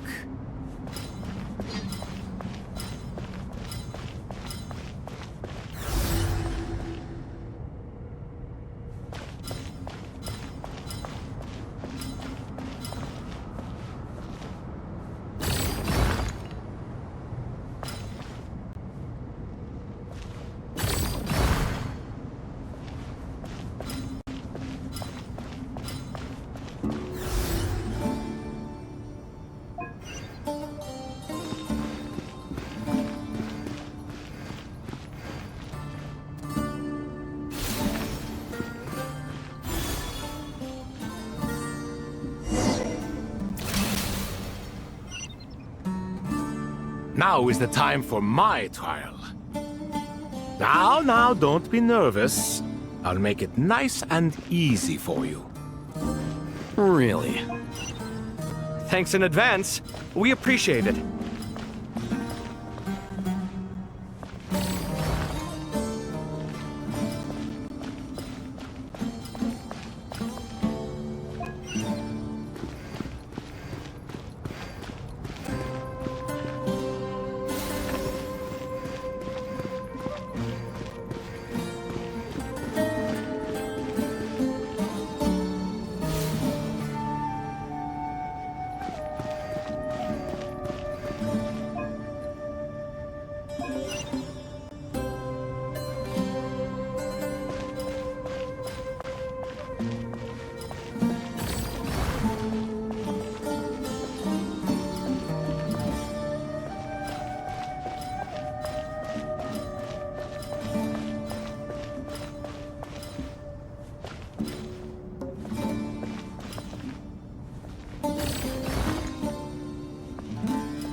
Strange time to catch up on sleep.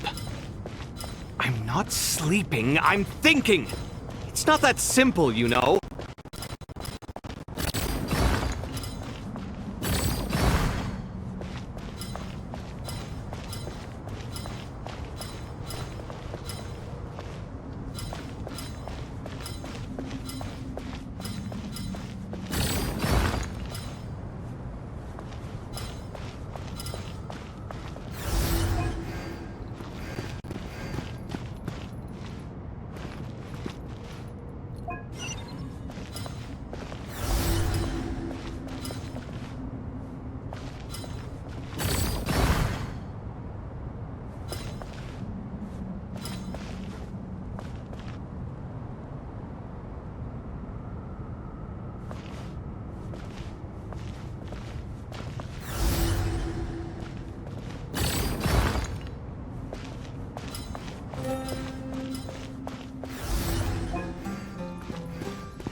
Ibis King, don't you think this all rather inappropriate?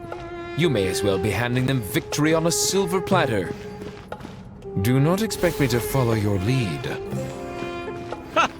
Suit yourself.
Finally.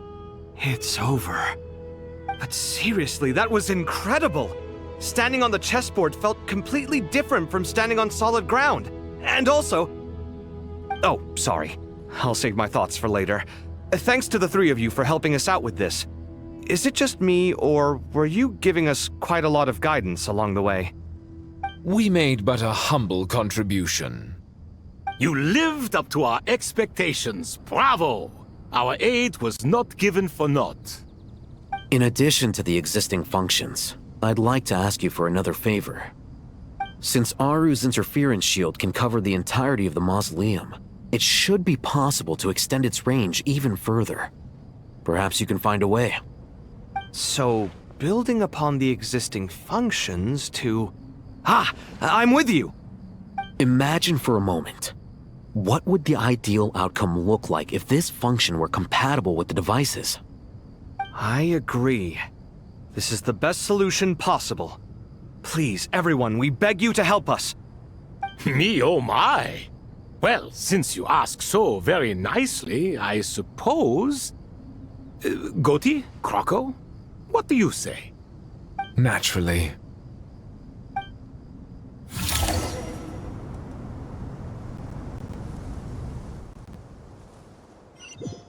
Time to go! Let's go find Nahida!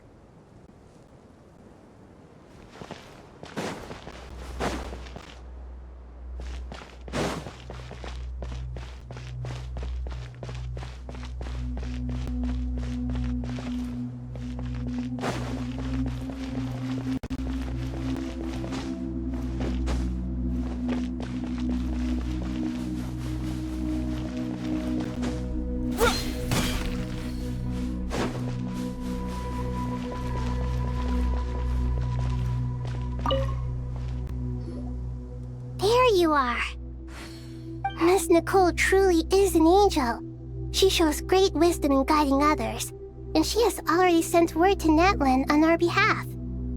She said that while the other members of the Hexen Circle are busy with important work, she is quite free, and she's more than willing to accompany the people of Sumeru for the entire journey. Oh, there's Nicole, all right. Always super patient and loves to help everyone out. She's the best. She is. So kind and enthusiastic. Well, time for us to get going. Let's head out.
This should be one of the closest places to Natlan in all of Sumeru. There's the barrier Nicole and Nefer mentioned. It completely cuts this nation off from the others. But why? Why separate you from the rest of the world now, specifically? And if I'm not mistaken, Irminsul was polluted once before, wasn't it?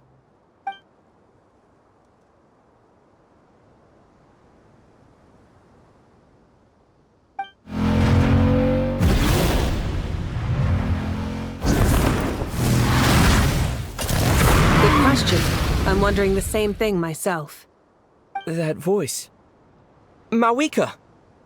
You got here pretty quickly. Hello, traveler. It's been a while. Hello there.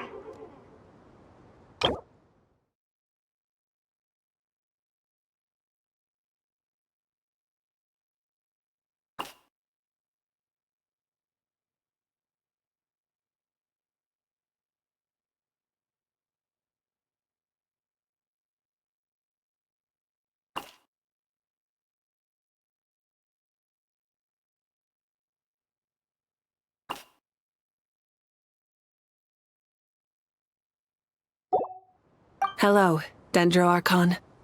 Malika, I apologize for asking you to meet at the border on such short notice. I also apologize for not being able to greet you in person. The form in which you see me now is one carried by the Traveler. The real me is inside the mausoleum of King Deshret, and I am reaching out to you with my mind from here. Irminsul has been infiltrated by the Doctor. We must be on our guard, as he can spy on information in the world from within the tree. Fortunately, there is no record of the Traveler in Irminsul, and you are still within Natlan's borders. My records will be preserved in the Night Kingdom, rather than the ley lines. As long as the Night Kingdom remains disconnected from the ley line cycle, the Doctor has no way of knowing my movements. Exactly. So by meeting each other in this way, the meeting essentially never happened. No wonder Paimon didn't come. You were concerned that her activity would be recorded by Irminsul. The Natlanese have heard about the situation in Sumeru. With the borders sealed off, merchants have been forced to stop their shipments. It's pretty serious, and you're the ones bearing the brunt of it. I'd like to address the question you raised at the beginning. I can offer a brief explanation, although it will sound rather cruel. I don't reach this conclusion gladly, but Irminsul predates the heavenly principles. It existed long ago, when the dragons of Natlan were at the height of their power. So even when the people of Sumeru became ill because of pollution, it was not a critical issue from the perspective of Irminsul itself. As long as it continues to function normally, the barrier will not be activated. But this time, the Doctor's invasion has directly affected the tree. That is what caused the barrier to deploy. The heavenly principles established a rule that when Irminsul is plunged into grave danger, a portion of power will be reserved to isolate Sumeru. That way, even if Sumeru is destroyed, the outside world at least has some time to catch its breath. We'd certainly need it. The heavenly principles created almost everything that exists in Teyvat today. To them, preserving the existence of the world and its inhabitants takes priority over protecting Sumeru. Meaning, protecting Sumeru now falls to you. Yes. My own power may be limited, especially compared to yours. But that doesn't mean that we're just gonna sit around and wait for the end. If necessary, I will utilize any and every means at my disposal. Nicole of the Hexen Circle didn't say exactly what this meeting was about, but after hearing everything you've said so far, I think I can guess where this is going. That's right. Nahida and I discussed it at length. We both know how presumptuous this is, but... You need the pyronosis, don't you? Yes, you guessed correctly. Originally, I only intended to borrow it, but the situation is far graver than I foresaw. So instead, what I ask of you is to please give the pyronosis to Sumeru. Why do you sound so nervous? There's no need to be shy. Surely a gnosis is pretty important to a god. I guess, but it's not as if losing it would suddenly render us powerless. But I'm sure you don't need me to tell you that. With all the nations you've traveled to, and all the gods you've met, you must have realized that by now. As far as I'm concerned, a gnosis is basically an elemental energy enhancer. But I don't usually use it. You know me. I like to think I'm pretty strong without it. Yeah, not about to dispute that. So you see, you don't need to sweat it. Here, take the pyronosis. Huh? Just like that? Uh-huh, just like that.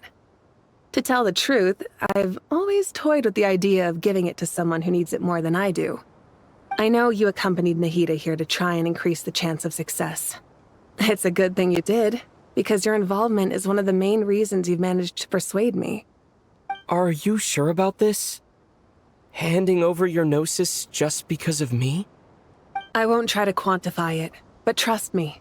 Handing over the gnosis to Tumaini is far from the craziest idea I could think of. Besides, even if you hadn't come here personally, I think I still would have agreed to Nahida's request. Irminsul doesn't just affect Sumeru. It impacts all of Teyvat. I know all too well how difficult it can be to protect the things you care about. So logically, morally, or however you want to cut it, helping you is the right thing to do. You don't need to tell me the specifics of your plan. Where the gnosis is involved, the tighter the secrecy, the higher your chances of success. Marika, my heartfelt thanks go to you and the people of Natlan. Don't mention it. But now for the hard part. How do I actually give it to you? The Irminsul barrier is right in the way. I have an idea.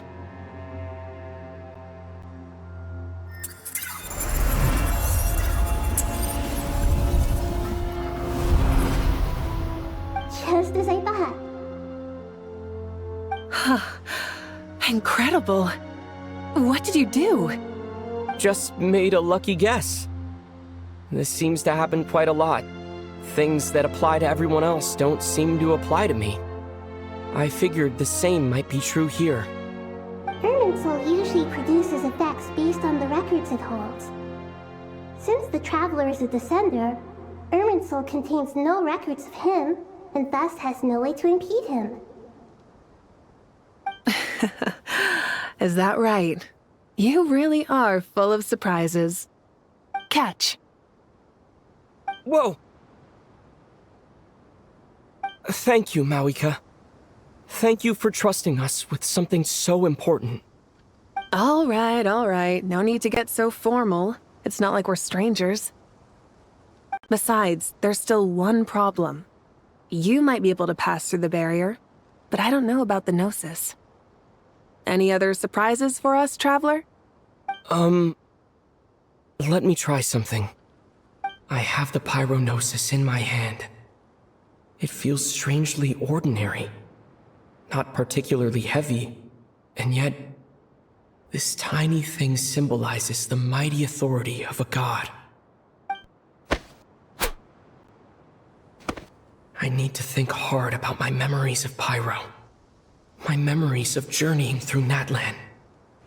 All those important experiences I've had. The Gnosis disappeared. Traveler, are you alright? I'm fine. The Pyronosis disappeared into my body. Just like phlogiston. Maybe it resonates with you because you've mastered the power of phlogiston. You might not be recorded in the ley lines, but you're still our Tumaini. Whew.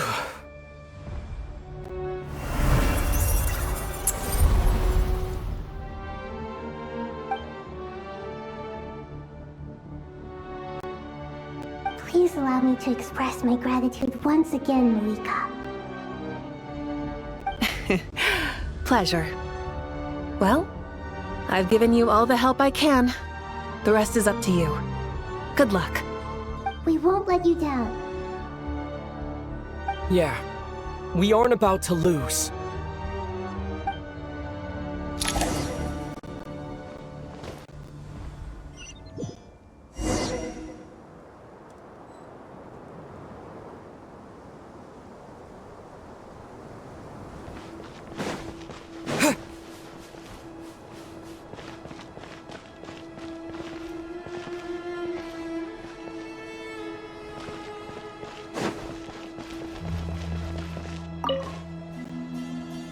Traveler, Paimon, how are you feeling?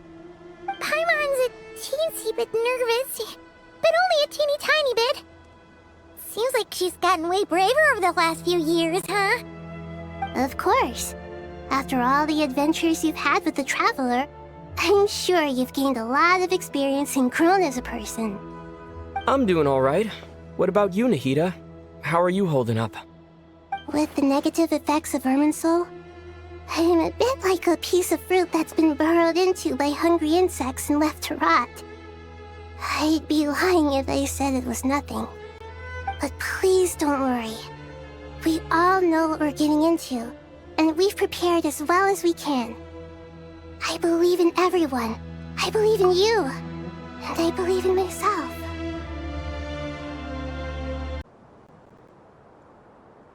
Stoking the fire inside oneself is certainly one way to live, but knowing when to rely on one's companions is also a form of great wisdom. I've been quietly learning little things from everyone, like plucking tufts of fur from a sumpter beast. Me too. With the constant traveling, I'm always learning and growing. That's the journey of life.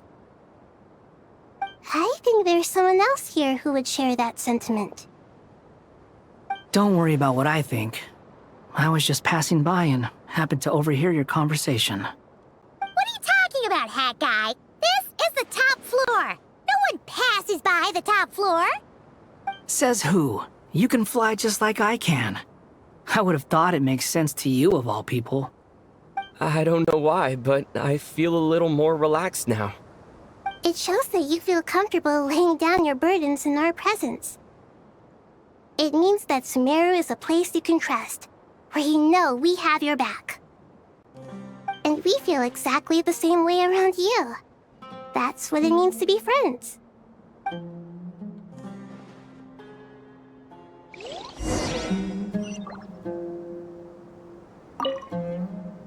Feel free to mingle if you'd like some time to catch up with people.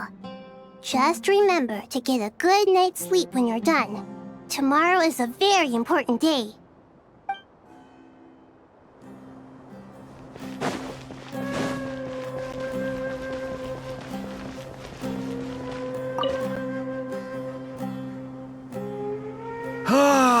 It's finally done. Ugh, but I have a nagging feeling that there's something I've forgotten. Oh, there you are.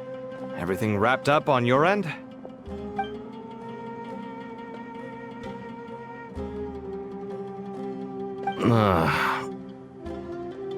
Okay, fair enough. That was a pointless question. We were working in tandem, after all. You must really be exhausted. Well, it's been a busy day for both of us. When work ends, you clock out. No looking back. Yeah, we're definitely due a break. Probably a little late to start drinking now, though. I'll stick with water. Here, this one's for you.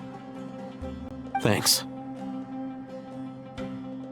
You want a bite to eat? I can grab us something. Or wait, I think there's a stove nearby. Let me take a look. Are you nervous? A little, yeah. Unlike you, it seems. How are you not feeling at all nervous? Because everything that happens next is beyond my individual control. I don't worry about things I cannot influence. What do you mean, cannot influence? You're the one who came up with half of the strategies we ended up using. There's only so much I can do. I was only doing my duty. Was it like this last time, too? You mean with Azar and his accomplices? Yes and no. The situation back then was easier to control, but we weren't as prepared as we are this time. So the enemy is stronger, but so are we. I still vividly remember the way you interrogated me in the library after the fact. Where were you when Sumeru needed you most? If your memory is so vivid, you might also recall that it was you who came looking for an argument. You're often the one who initiates these things, you know. I came for a conversation! I didn't know it was gonna turn into an argument! Anyway, at least I showed up this time. So, what do you think? What do I think? I think we're certainly better off for it. It's good having me around to help out, huh? Absolutely. As a citizen of Sumeru, you displayed a remarkable sense of responsibility in the face of disaster. Certainly feels that way. I just shudder to think how the world would have ended up if we hadn't gotten control of the situation. So, do you think this is what impending disaster looks like? The sky is so clear, and there isn't a whiff of decay or destruction in the air. It's hard to imagine that the fall of humanity could happen on an ordinary day like this. Awful things happen all the time. Sometimes people can stop them, and sometimes they can't. What you and I have done is increase our chances of stopping this one. Lofty ideals may provide no defense at all against nihilism, but perhaps little decisions can. Oh, nothing. It's nothing. I hope everything works out tomorrow. It will. As long as we stick to the plan, our chances of success are good. It's really strange. You're my junior, yet you always seem to act more like an upperclassman than I do. I think it's mostly a matter of temperament. Ugh. Walked right into that one, didn't I?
Look at the time. I should head back.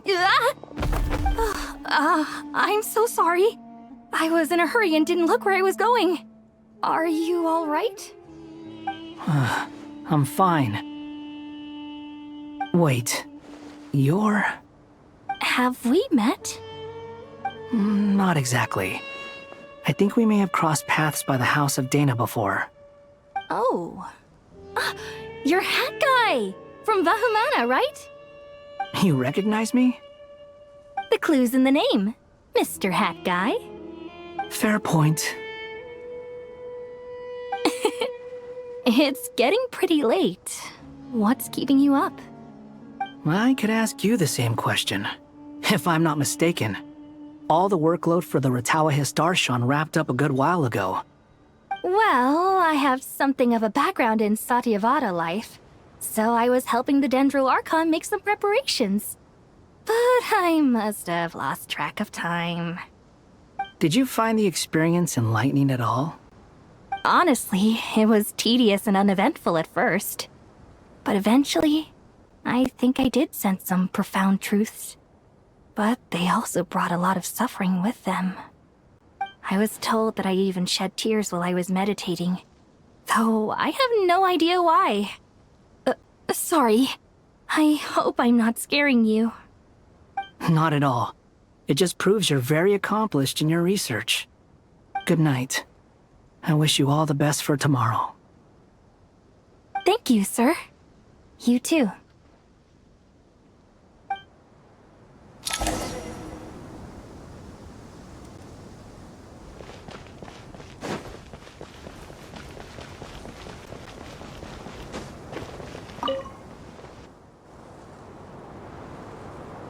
Too bad we've got a fight tomorrow.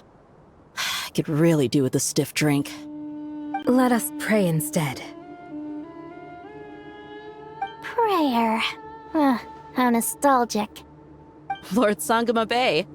Came to get some fresh air too, did ya? That's right. Actually, I was hoping I might run into you, Dia. I wanted to let you know that I've stocked up on that perfume you said you were so fond of. No, really? I'll take 2. Any chance of a friends and family discount? I knew you'd ask that. And I'm afraid to say that. Surprise! It's free of charge. That's very generous of you, Lord Sangama Bay. Does this mean you've made a fortune in Notcry? Nope.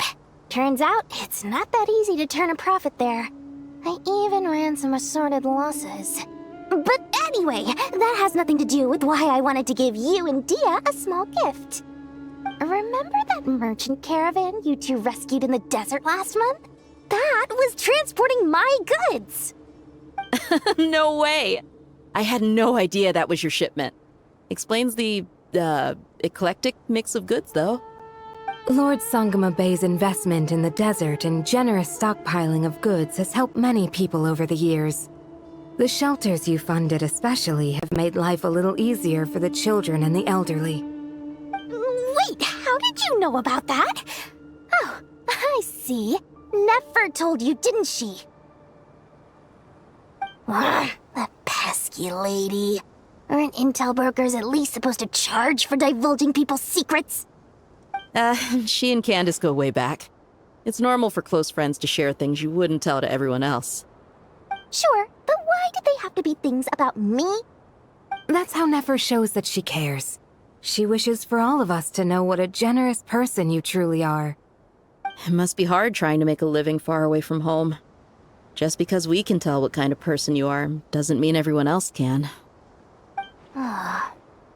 Well, maybe her intentions were partly good, but I don't think that's the full story. I'm sure she enjoyed knowing how much it would annoy me. I'm telling you, Nefer's got a mean streak. Definitely with you on that.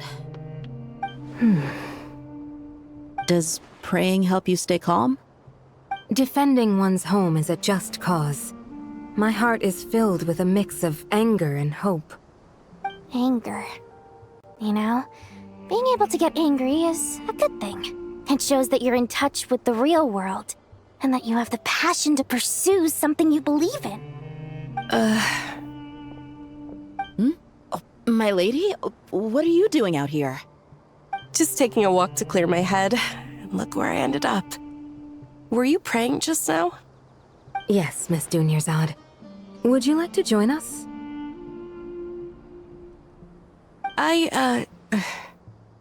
Come on, it's fine. She won't mind who you pray to. Oh, then sure. I remember you, Miss Dunyarzad. You visited my shop before. If I recall correctly, the god you worship is the Dendro Archon, correct? That's right. She is such a gentle and kind god. But to me, she is more than just a god I worship. I see her more as a friend. And so do many others. She's not some almighty god who reigns on high, but a genuine friend. Agreed. She's a wise teacher and a good friend. I spoke with several people during the evacuation. Everyone's aware that tomorrow's battle is one that ordinary people can join too. A battle to fight for our friends and our homeland. Oh, it makes me glad. I can finally do something for those who protected me. You've grown so much since we first met. Oh, a compliment? Ooh, more please. Thank you. My lady, you've always been a remarkably strong and ambitious person. It's indisputable. And that's not just a compliment. It's a statement of fact. What are you praying for? Our beliefs may not be entirely the same, but we both wish for the same thing. I pray that everyone will rise to the challenges ahead and return safe and sound. I pray for the safe return of all my companions.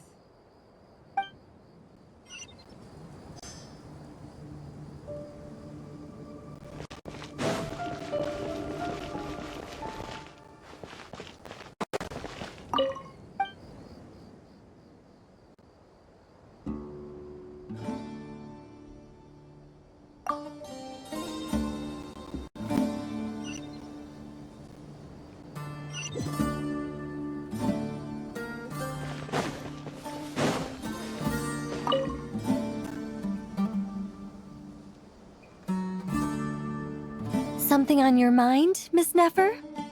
Nothing in particular. It's just... right now, the future feels strange and unfamiliar. But the future has not yet arrived. How can you say how it feels? Some people know that there's an impending disaster.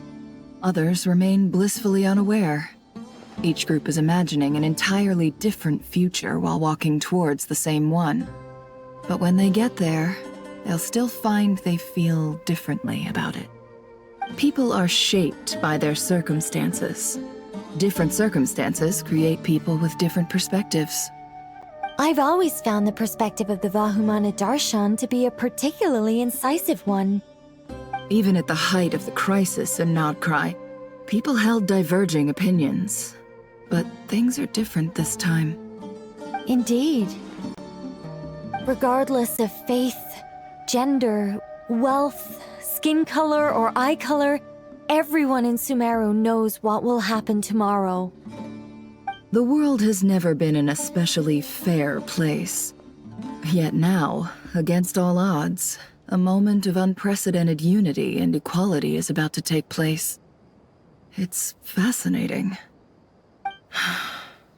If only my father could have lived to see this era. Era.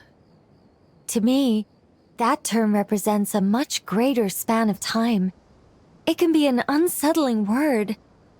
I would even say I'm afraid of it. Do angels even feel fear? Yes, at least I do. I fear the gap that grows wider with each passing day, and the never-ending flow of time. Time renders all memories insignificant, and reduces all splendor to nothing. But those memories are the one thing I do not want to lose. You're very human in that regard. If angels draw too close to humanity, our wings burn away in the bright flame of awareness, and we fall to the earth. After spending so long among humans, I have lost much of my former glory. Maybe that's a good thing. You're more human than some humans are. I've been talking to Kale a lot in recent days. We seem to be in completely opposite situations. I suppose that makes us good case studies for comparison. Case studies for who? Myself, I suppose. After comparing the two of us, I suddenly discovered that I desired more than before. It was a gentle, pleasant sensation. Just as most people pursue glory and miracles, I too am pursuing miracles of my own. Guiding humans to make the miracles in their hearts a reality. That is my miracle. It doesn't sound so bad, does it?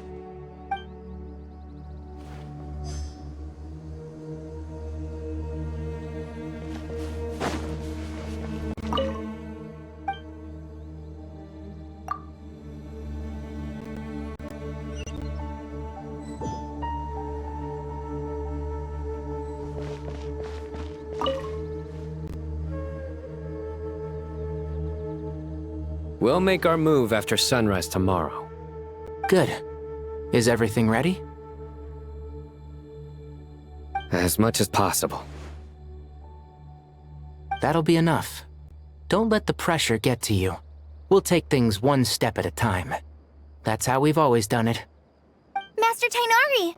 Mr. Sino! So this is where you were. I brought some juice and some water. Would you like some? I know how easily you get dehydrated in the desert, so you should definitely have some water. In which case, I'll have the juice. I gotta ask, though. Who's on juice-making duty at a time like this? Madame Farazan said she was feeling a little nervous, so I told her about the automatic juicer my friend invented. She took it right off me and started making carton after carton of juice. A juicer? Did Sucrose send that to you? Yeah. I hadn't had the chance to try it out before this incident occurred, but I couldn't bear to leave it behind in Gandharvaville. The juice is very sweet. I think so too.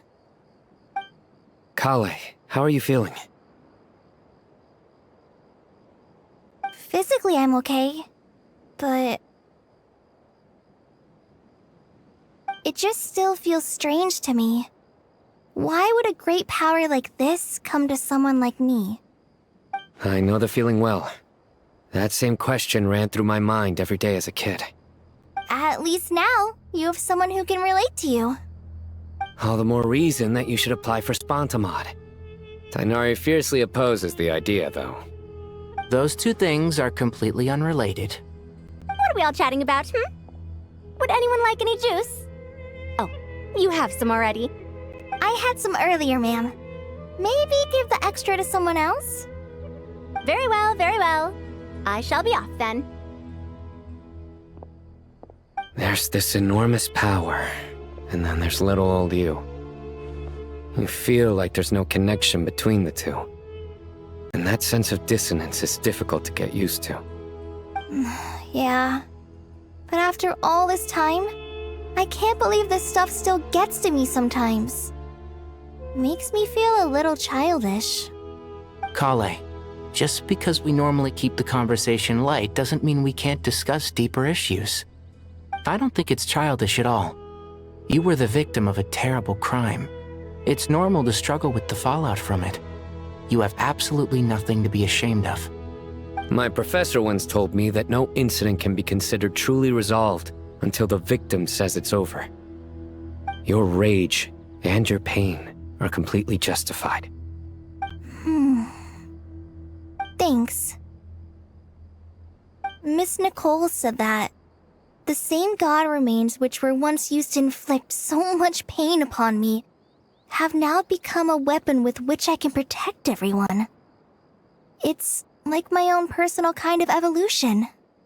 Every innocent person who's been hurt needs time to realize that it wasn't their fault. I was the same. But it's all about to be over. Tomorrow, it ends for good. I don't know if you've noticed, but you rarely stumble over your words anymore, and your outlook has become much more positive. It's a big change from how you used to be. And since this isn't over, you can settle the matter on your own terms. It's time you seized back control. I believe in you. Yeah. Sumeru is my home. And it's so important to me. I have to protect it.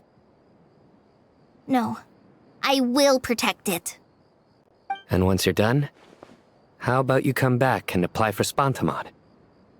Stop it with the sales pitch, would you? Hey, excuse me. There are still 3 unclaimed cups of juice here. Why don't you take one each? Ugh, my arms are getting sore from carrying them around everywhere. Madame Farazan, why are you... Here, let me take them off your hands. Thank you, Madame Farazan. Drink up and enjoy my handiwork. I think I'm going to make something else now instead. Please, try to relax, Madame Farazan. Your nerves are starting to get the better of you. I know, I know.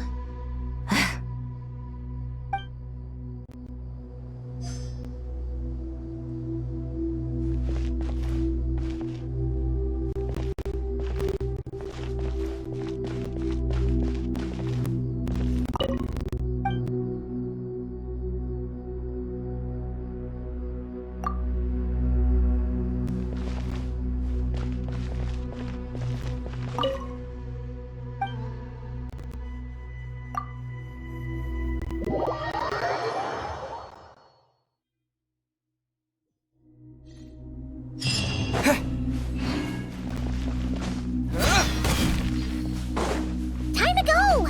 Let's meet the others at the mausoleum of King Deshret.